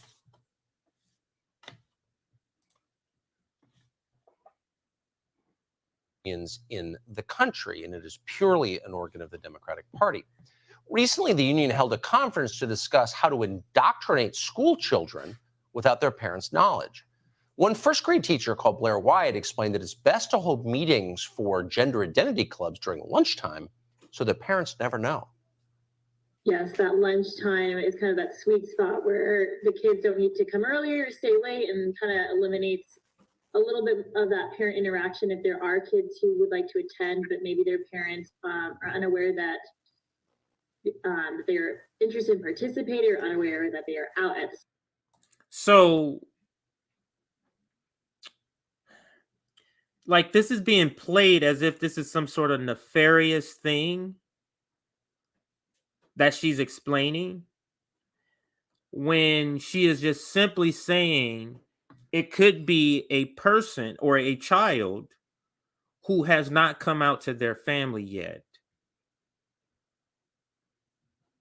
and may want to have a safe space where they don't feel, that their parents are going to find out. So Tucker is against that. At school, so if you can get it to happen at lunch, that seems like a really good structure to, protect the kids' identities and protect and allow them to attend. Amazing that they're admitting this in public. Admitting what? Documents from the conference also show that teachers admitting what? As I'm saying, this is not nefarious. They're saying they trying to let the person. Let the child, feel comfortable. They're trying to make the child feel as comfortable as they can in this difficult time, that they could be discovering what's happening. They're trying to deal with this, understanding who they are. So if they know, oh, my parents may not like this, but the kids still need to talk to somebody or relate to some kids. That's the difference here. So it's not nefarious as Tucker is trying to make out to be. Admit they read students' Google search histories looking for signs of interest in gender issues so they can take advantage of them. We wouldn't know any of this was... Oh my God. So they can take advantage of them? Or is it that they're doing a search so they can find out if the person who is struggling with something is trying to go online to find out and they want to help them? So the description of what's happening is just completely off. This was happening if it weren't for Abigail Shrier. She broke the story. She's the author of Irreversible Damage, The Transgender Craze, and a very brave person. She joins us tonight. Abigail, thanks so much for coming on, for breaking this story. It looks, on the face of it, from what we just presented, that these teachers are intentionally trying to hide what's going on from the parents of the kids. That's right. The deception is actually the point. It's explicit. And in fact, in both the reporting I did on that conference you mentioned in October, and then I've since seen more recent videos of the California Teachers Association specifically guiding teachers statewide in deception of parents about the clubs, about the membership, that even at the elementary school level, 8 and 9-year-olds telling them to rename the clubs, things like Prism Club, so that the parents won't know what's going on in the club and won't be able to, supervise. Since when are teachers allowed to get involved in these sex lives of minor children without the knowledge of the parents? That seems like a crime to me. Well, you know. So here, and I'm gonna go move on to the next video. They're conflating sex and gender. He says, get into the sex lives. These kids aren't having sex. Nobody's getting into their sex lives. So it's intentionally misleading it with the language, in my opinion. Let's go to one of the last videos. Oh, here is something to watch. Here's something to watch here. So let's get into this video here. Yeah. Oops. Oops. I hit the button again. My bad, everybody. I'll click it again. All right, so here we go. Did it go away again? Here we go. Now it's playing. All right, now we go. There was a heavy police presence, a lot of security guards, but no major or significant issues at this meeting, even though tempers and emotions certainly flared. Shouting, heated exchange breaks out over LGBTQ plus books. Let's listen. So I'm playing this so to address the parents being upset about this. So let's listen. Come on, man. Let's talk about what this really is. Oh, this video, I believe, so we're gonna actually get to hear parents actually give their reasons to why they oppose. So that's why I wanted to play this video. So let's listen. Hey, gay people, it's obvious. Just look at how you behave. Tense moments and heated exchanges at Dearborn School Board meeting Thursday night as parents, residents, and community stakeholders sounded off on LGBTQ books in the district's library system. To the LGBT community, the majority of parents are not here to attack your right to exist in a free society. Criticism of age-inappropriate content is not criticism of the LGBT community. This was actually round 2 for the board, which suspended Monday's meeting over safety concerns. The massive turnout in the smaller space broke the fire code. Capacity was limited to about 600 people inside the Stout Middle School auditorium. Those who could not get in filled overflow spaces. Almost everyone wanted to weigh in on the issue at hand. Banning LGBT books isn't going to stop anyone from being gay. It will just make them miserable and alienate them. And the consequences might be fatal. Dearborn Schools is reviewing 6 library books, including This Book is Gay and All Boys Are Not Blue, after a parent complained about them, saying they were sexually explicit and inappropriate for kids. A normal, psychologically sound and stable mind would come to a conclusion that that specific material is nothing but sexually explicit. Those who disagree say this uproar is not about books at all. So let's stop pretending this is about protecting children from books. We all know this is about erasing our LGBTQ students and staff. It was literally written on signs people brought to the meeting on Monday. So Jason has this. You want to galvanize the working class against you, keep propagandizing their kids.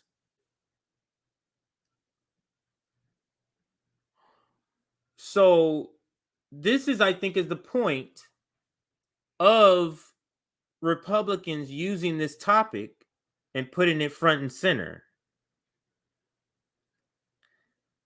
And this is the point that I was making earlier. This is to separate, making this a top issue is to separate what Jason says here, what you're specifically talking about, the working class, but more specifically the white working class. I don't mean exclusively, so don't get that twisted. Oh, it's not just white. I don't want nobody to respond. I didn't say exclusive. But there's a target here. The target is middle America. Again, pop culture starts on the coast and moves inward.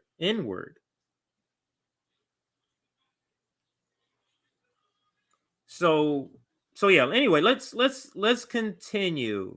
But this speaks to the point that I was making. Making earlier. Yeah, this is how. Yeah, this is how I got to this topic, because this started out with a clip from Jordan quote tweeting a clip of Jimmy and the conversation he had recently about, what was it? The suspect in the Club Q shooting, his lawyer saying he's non-binary, or not him. His lawyer says their client is non-binary. So they did a clip. That's how we got to this space here. That's actually how we got here. That's where it sort of began. Let me read some more of your comments. This is a topic that does bring a lot of people wanting to talk, because there's a lot of discussion going on in the comments.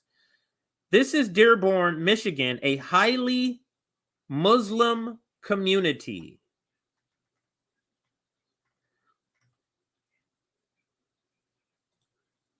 Queer and working class here. Sit down, Jason.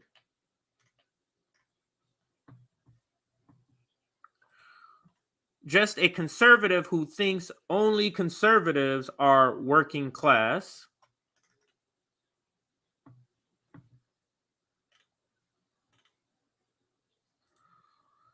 The thing is, does the same standard also apply to straight people? If not, then it clearly shows the prejudice bias against queer people.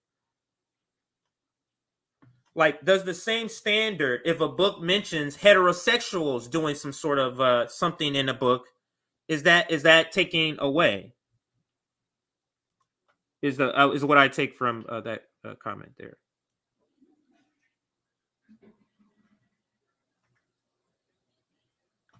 Banning books is something Hitler did.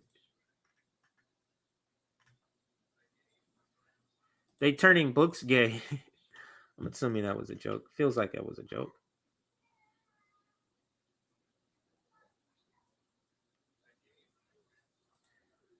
I hate to be the one to have to break it to these prudes, but teens are pretty sexual. I grew up in New Jersey.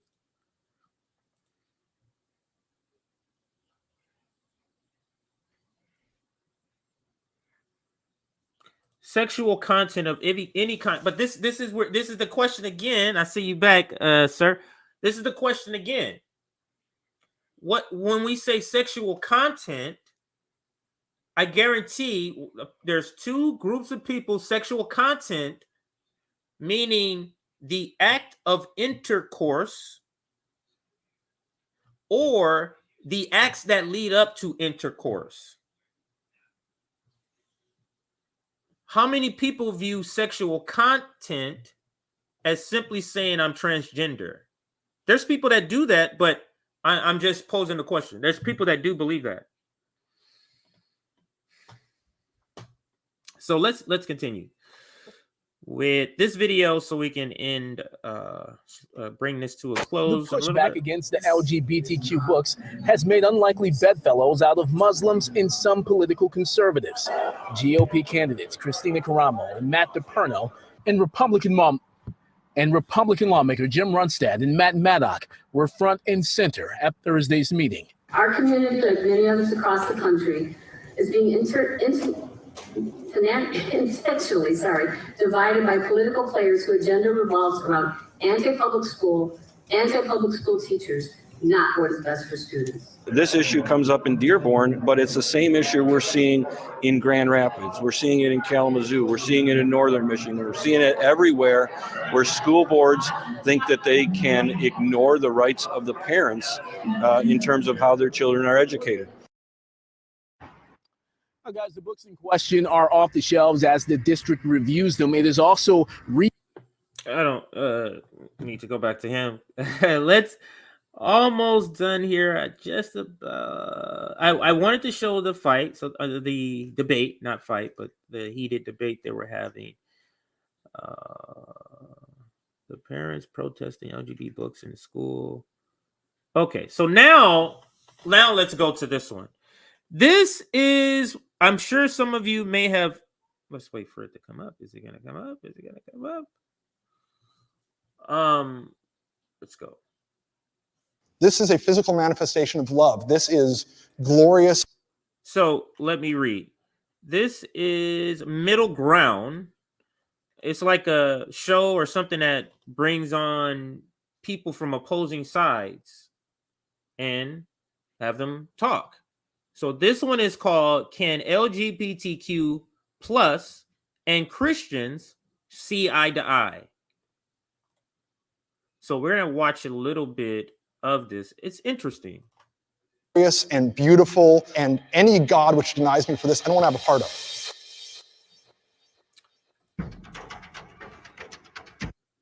Sorry, I'll rewind it. I feel like his words were cut off. So let me go all the way back and start it so you can hear him from the beginning here.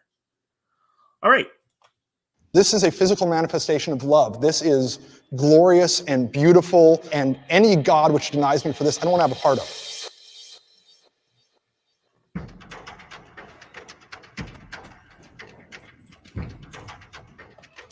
On the left-hand side, can I have my LGBT folks? On the right-hand side, can I have my conservatives?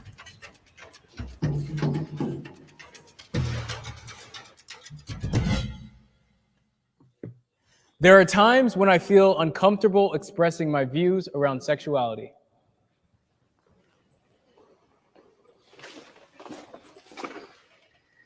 I get uncomfortable primarily because the bromance of like, well, there's two girls, who's the boy?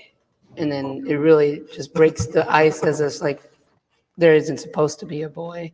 That's why we're there. I do my best to break the ice with the comedic deflection, which I've learned is a... So, I mean, I'm sure you caught it by now, but so this is not a specific question about, conversation about grooming. They asked several different questions. The reason I wanted to play this is to show two people who supposedly opposing views, opposing policies or understandings or beliefs, talking about the topic that they oppose, that they were opposites on. So that's why I wanted to play this. Self-defense mechanism, right? So. I come from a very conservative community, and so, it just wasn't talked about. The people I've had the most conversation with about are actually my family, which is really weird because I came out to my parents because my dad was going to be leading the protests at the Pride Festival that my boyfriend wanted me to go to. So, I'm a pastor as well. I'm also a community leader in Boyle Heights. And in that community, there's a large LGBTQ presence. So there's that fear of really coming out and say what I believe, because I do love everybody and I don't want to be pushed to the side just because I have a certain feeling about any topic really. I just wanted to say too, and it's not the beliefs that sometimes I have a problem with, or I think people have a problem with in general. It's just like the actions from the beliefs. So like, it's okay to have beliefs, but if we like can be loving in our beliefs and how our actions come from those beliefs. And like, I love that we're having this conversation, like trying to breach those, like build a bridge. Some sins are worse than others.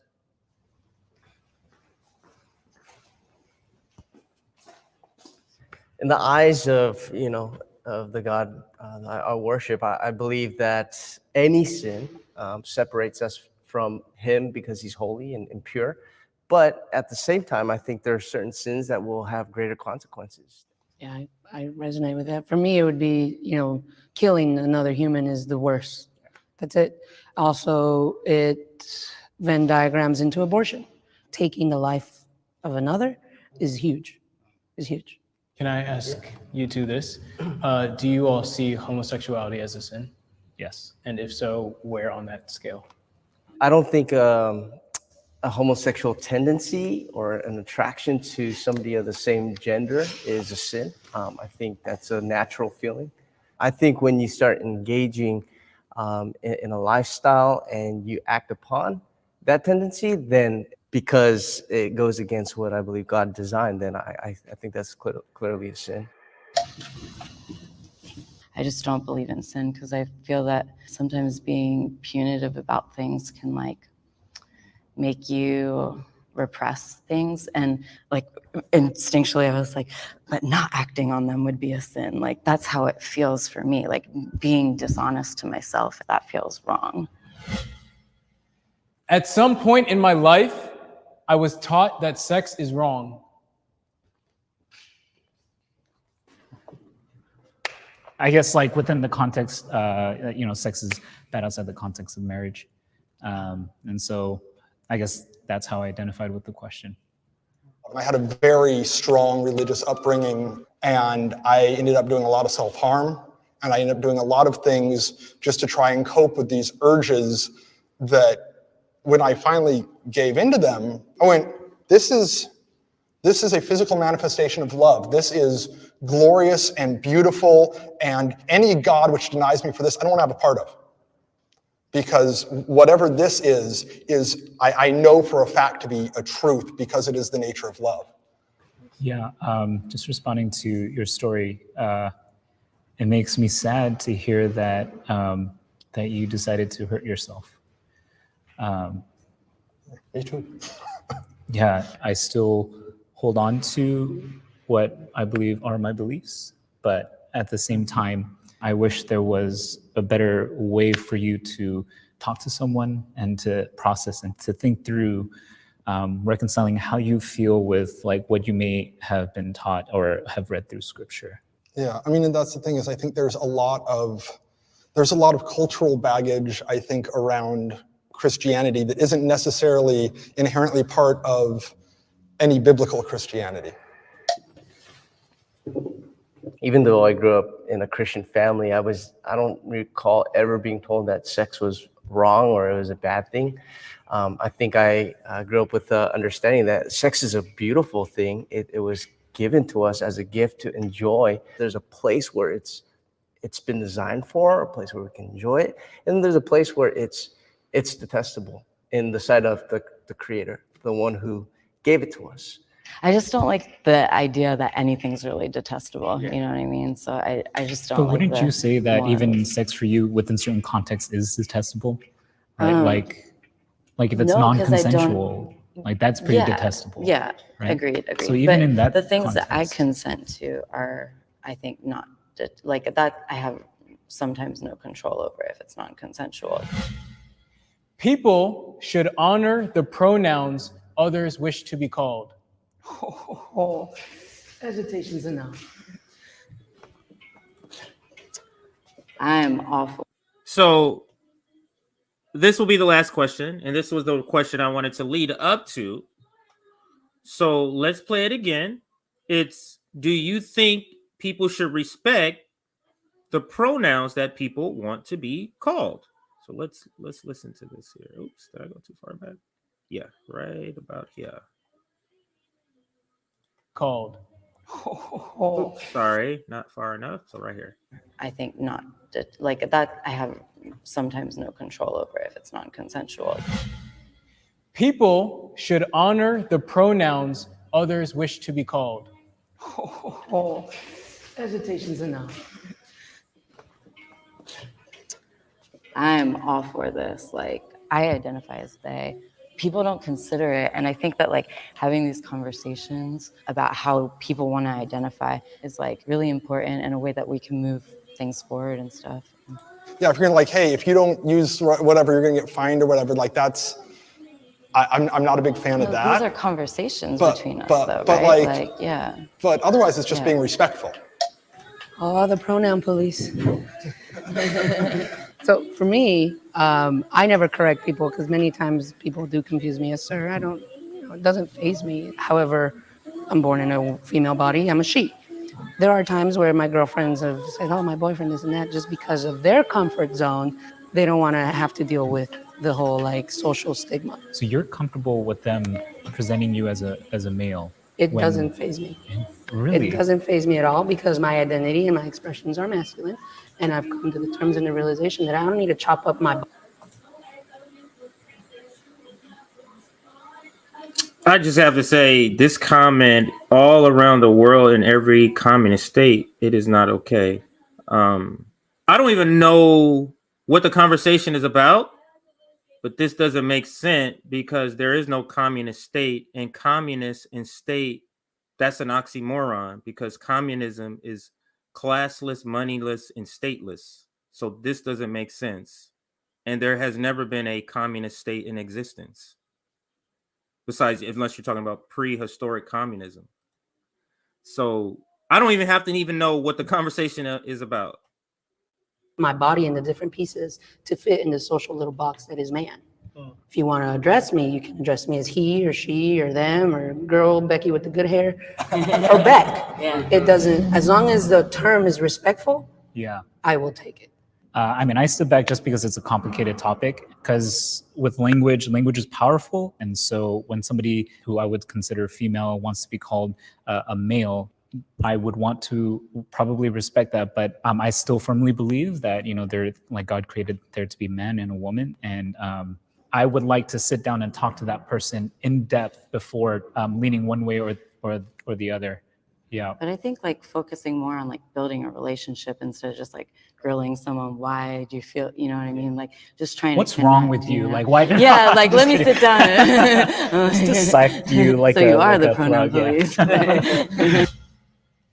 America is heading in the right direction when it comes to inclusion and diversity. Wow. Oh, she finally For came me, over? it's more like the youth are headed in like inclusion and diversity. And I wouldn't necessarily say it's the institutions of power. I think the youth are really moving our culture forward, and like it's encouraging to see. Now, I can't imagine what it's like to not be able to be who I am and having to hide.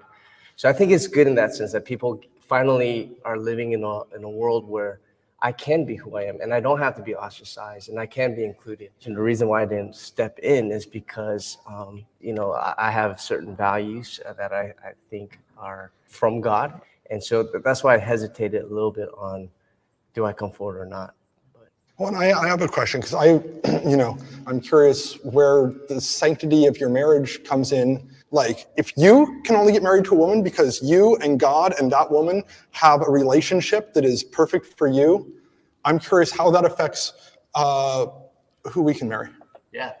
I don't think the job of a Christian, for example, is to get people to behave in a certain moral way that's in line with what the Bible says. I wouldn't be one to say, you can't marry another guy, or you can't marry another girl. I would say, first of all, God loves you, God loves you. Yeah, so specifically talking about like Prop 8.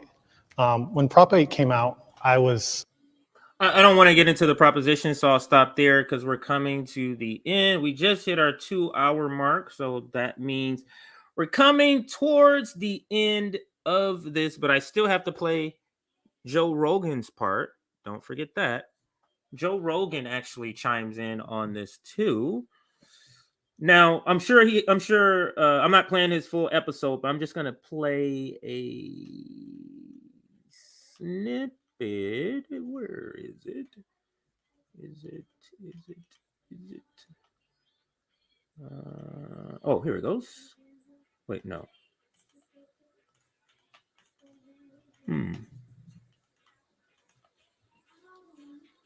Wasn't that? Oh, that was TYT. That was TYT. So let's go to the TYT video. Way easy.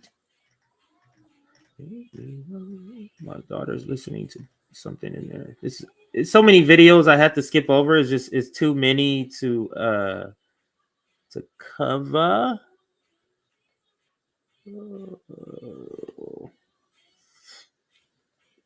All right, let's play this one. Not that one, this one. All right, I think this is the last one. Is this the last one? Let's see. Tucker Carlson. We played this clip yesterday, and again. No, hang on a second, everybody. Joe Rogan, grooming, and that was TYT and Kasparian. I think that was her that was talking in that video. Was that her? Yeah, here it goes. All right, goes. This is the final video here on this topic. So let's play. Let's listen to what that term Joe groomer. says. A lot of people don't like that term online. They're very upset, but they're real. Right. There are groomers. You don't like it? Do you not like it because you don't want children to be groomed? Or do you not like it because it's a pejorative that's used against the left, which is, I think, more likely. Yeah. Well, here's what's more important. Not have people groom your kids. That's what's more important than you getting uncomfortable with this word because it's used by people on the right. Joe Rogan doesn't understand why some people would have a problem with the usage of the word groomer, as the right wing in America. I can't with her. I just wanted to show you Joe Rogan. It's Sunday. It's not my 9 to 5. It's not Monday through Friday. I can't do Anna right now. Not right now, Anna. So I'm gonna stop it there. And I wanted to kind of talk about grooming. I wanted to talk about grooming and what it is, just to kind of get an understanding of what it means.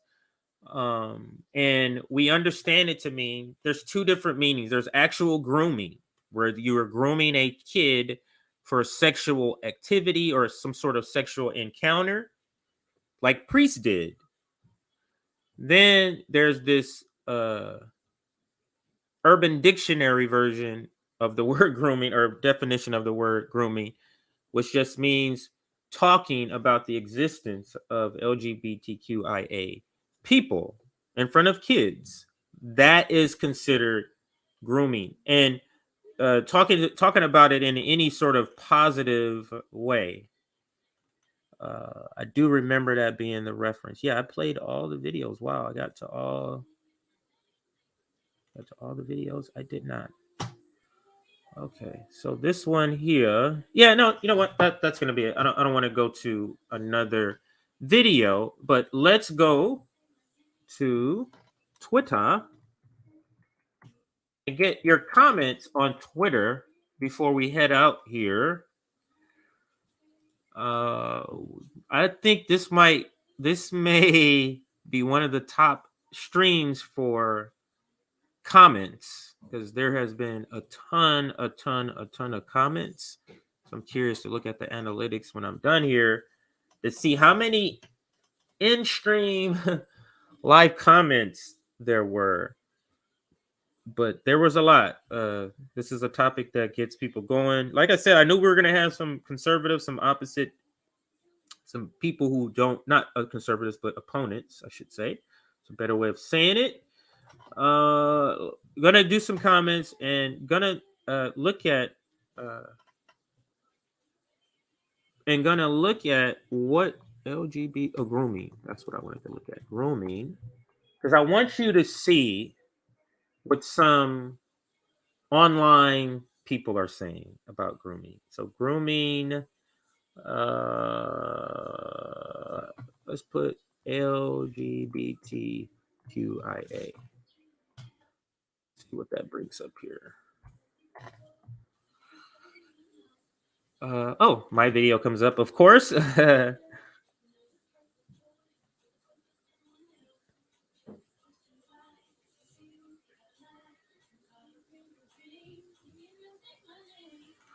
Yeah, making the same point. Anyway, let's go to some video, because I'm curious to see if any conservatives have video on this, because I do want to. Yeah.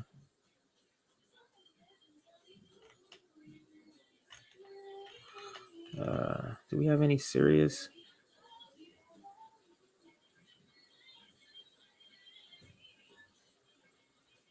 What did they say that? Let's see. Let's play. Ago, our LGBTQIA plus teammates at Disney asked for our solidarity and support, including our company's support in opposition to the parental rights in education bill in the state of Florida and similar legislation across the United States. And a threat to any human rights is a threat to all human rights. And at this time, Courtney and I, we're going to take a pause from our broadcast to show our love and support for our friends. Ago, our LGBTQIA plus teammates at Disney asked for our solidarity. So, here. Okay, so I think this is what I was trying to find. So this is them. Somebody saying this is grooming. Let's see what this is here.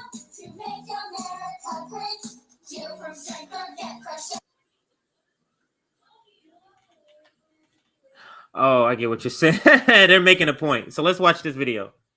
So LGBTQ are being accused of grooming, and then they're saying, really? And they're showing this video.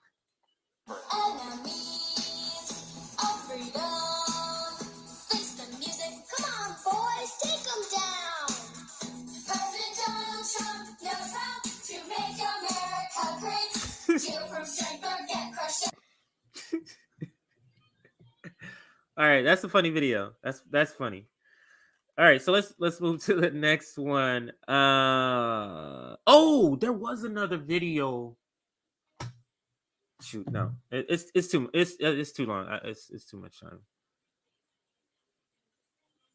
Okay, so let's read the caption. It says, okay. This shield needs to stop now. This is straight up grooming that the R doing. Enough is enough. This sickens my core. I don't know what this is. They pumped this video up a lot. Let's listen to what this is. The images and videos that I'm seeing coming out of LA Pride and coming out of DC Pride of small children watching complete nudity and sexually explicit things. Oh my God, I'm so sick to my stomach. I'm like physically like nudity, waving genitals at kids. This is giving real LGBT, real LGBT men and women it's a bad look. It's really sad. I wonder what this. Let me read this caption again. Okay. This shield or shit needs to stop now. This is straight up grooming that they are doing. Enough is enough. This is sick. Okay, so save the children. True LGBTQIA needs to say no more. All right, so let's see what this one is. The grooming narrative should apply to Republicans, but the LGBTQIA and BIPOC community are the scary ones. You have a Republican white person problem. Oh, wow. Let me see what this is here. I remember Joel Kaskin. It was this guy. He was a South Dakota GOP representative. He was running for state senate. Right before the election, he was arrested on child rape charges and grooming charges. And he was also videotaping one of his relatives. Monday, when he appeared before his bond hearing for sexual grooming behaviors, that's the GOP, sexual grooming behaviors, he was given a $100,000 bond, which he paid $10,000 of to be released. I'm sorry, wrong. The state GOP paid the $10,000. Let that sink in. South Dakota GOP paid the $10,000 to get a sexual groomer out of his charges and out of prison while he awaits trial. For the life of me, I just can't find a drag queen anywhere in that story. I remember Joel Kaskin. It was this guy. He was a South Dakota GOP representative. He was running for state. So interesting and good video. protection of children. We just want to be treated. We just want to be treated human, not cast-offs. I have been groomed. I know what it's like. Drag is not grooming. LGBTQIA do not groom. Let's listen to this video.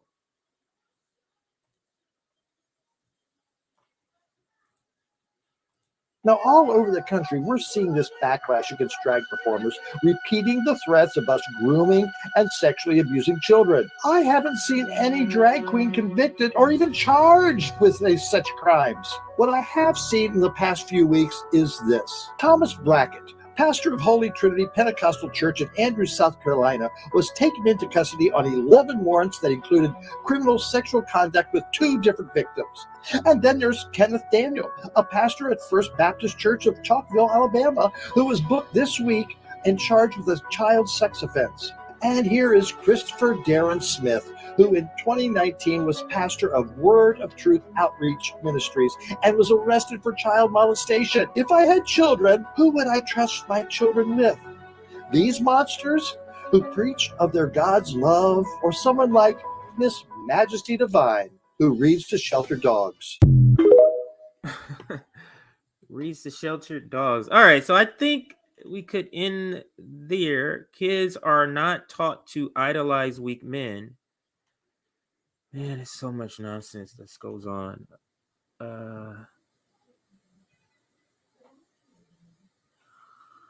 What is this here? Always got to have some black people. Let's. It says, nah, we just got Republicans that are calling for execution of LGBTQ. Okay, so maybe this is a clip of that the person describes. Let's listen. The LGBT, transgender, grooming our children's minds is a national security threat because it is ultimately designed to destabilize the republic we call the United States of America. That's why when I'm elected, I don't want to just vote. I want to start holding people accountable for treason to the Constitution. I am going to push to reenact HUAC.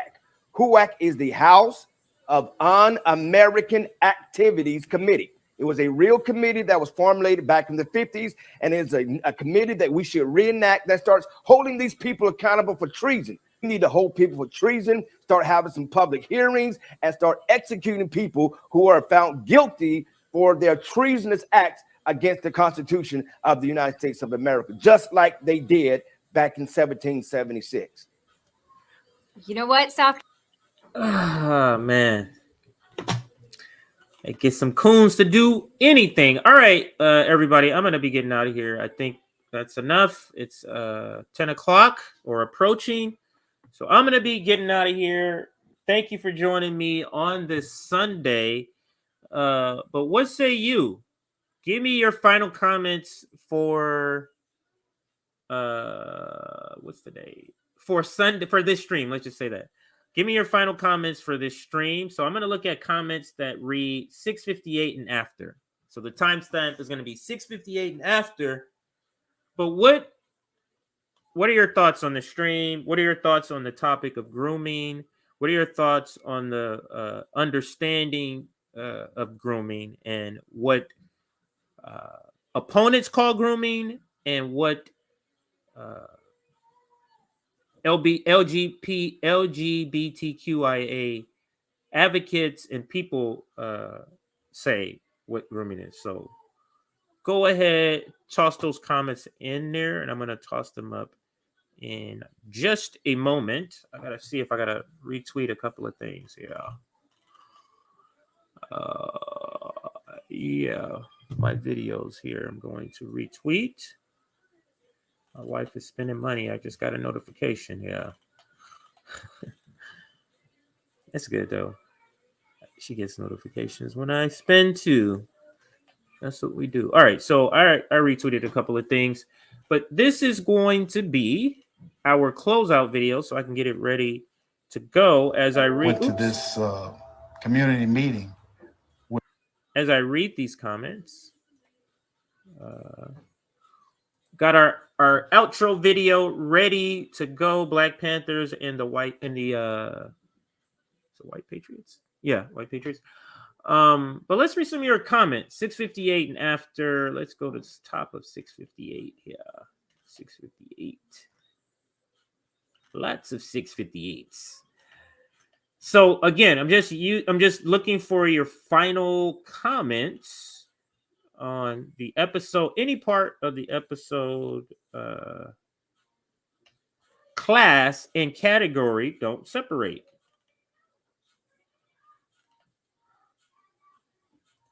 Never go full McCarthy. I bet that pastor drives a nice car.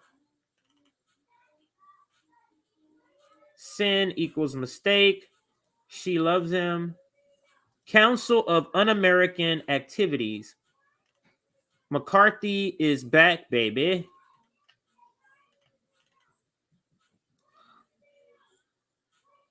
Straight Looney Tunes. This chat is proof that we need to have more open conversations about this topic.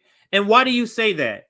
I'm going to follow up what you're saying this. If you see this, why do you say the chat? Is the chat ridiculous? Is it people not understanding? Is it people like, why do you say this chat proves we need to have more open conversations about this topic?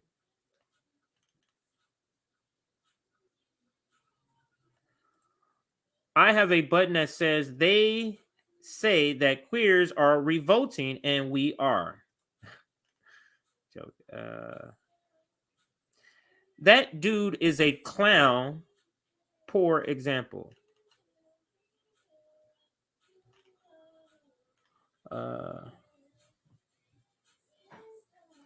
Now go and sin no more. There's still something in the water. Kids are trying to act out by playing with gender now. Like it used to be over music and fashion, but now it's gender bending. Thanks for the stream.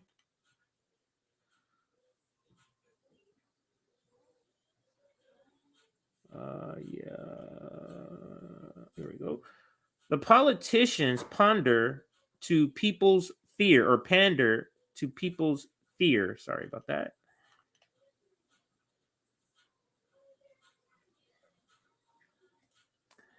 Good show. Way to tackle the culture war BS. It's all Karens.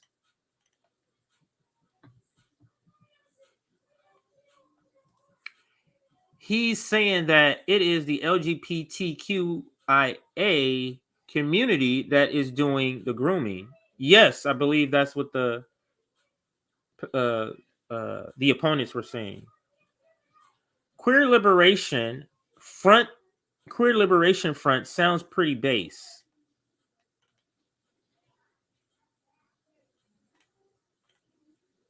Trans people are part of the working class. If you think they're all a problem for this, then you're dividing the working class while thinking you're doing the opposite. It was an interesting stream. Yes.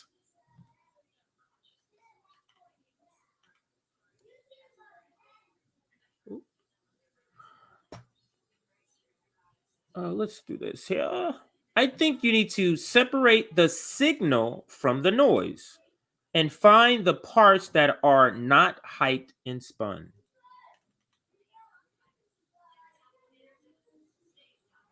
I come in late, but it seems like a wild show. Make sure you join our Substack.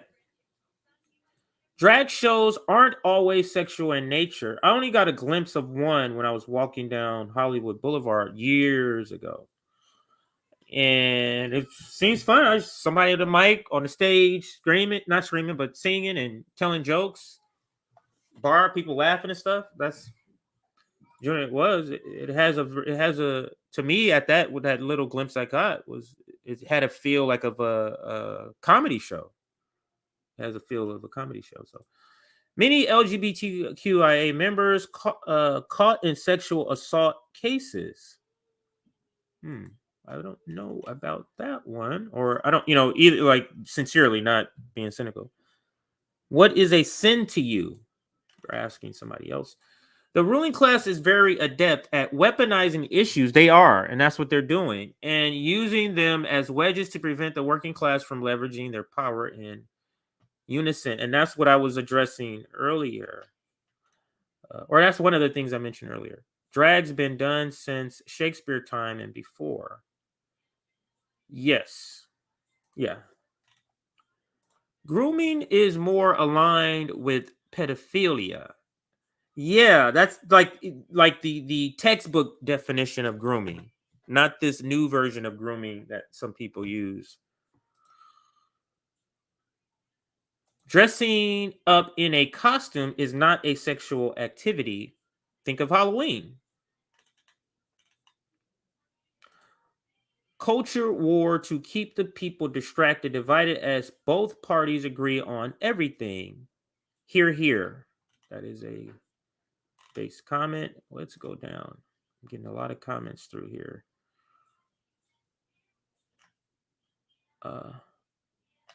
High heels were originally for men. I didn't know that. Okay, so if drag is just simply men dressing up in women's clothes for entertainment, yeah, I mean Benny Hill did that. Nipsey Russell, not the rapper Nipsey Hussle. He got the name off the original Nipsey Russell with an R.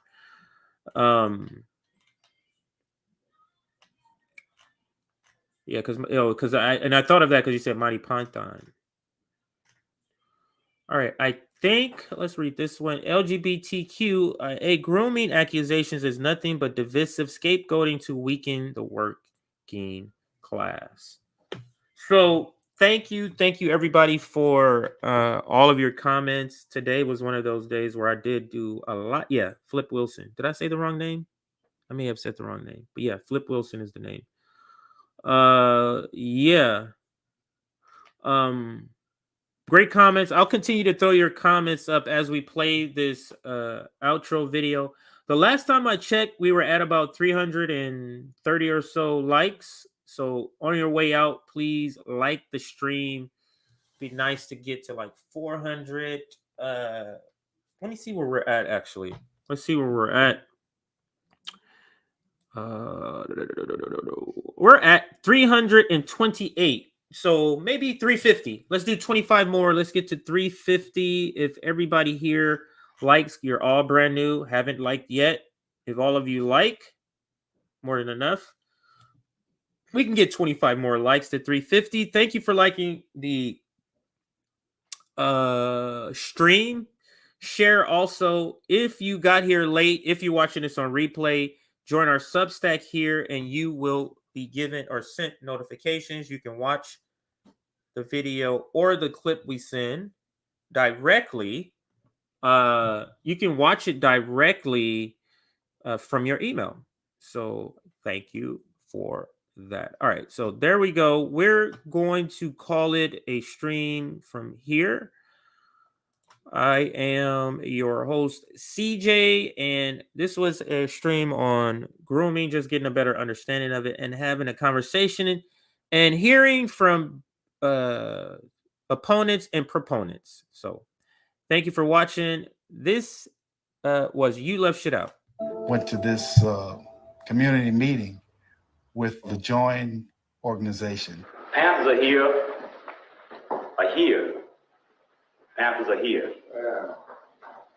For uptown. Okay. We come here with our hearts open. You cats to supervise us, where we can be of help to you. What do you want in your community? What do you want here?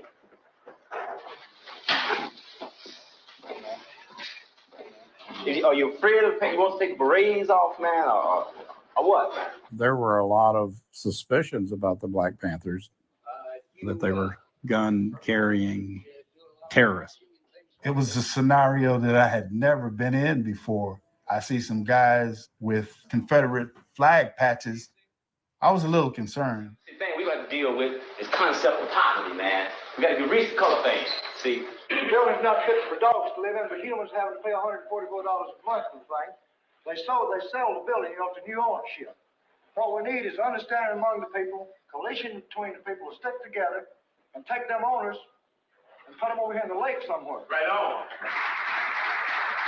Once you realize, man, that your house is funky with rats and roaches, you know, same way a black dude's house is, you know, once you realize that your brother's been brutalized by the cop, the same way the west side and south side is, you know, once you realize that you are paying taxes for the cops to whoop your ass, you're paying them, and you're paying them to kill you, and deal from there.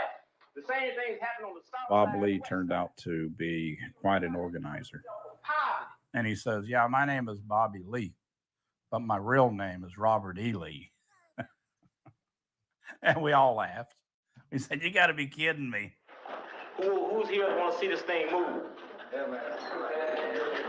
Right on. But the first thing we talk about now is how we're going to organize. You know, where are we going to organize? And, you know, we're all going to get run out of here eventually. That was a good meeting. It was. It got everybody riled up.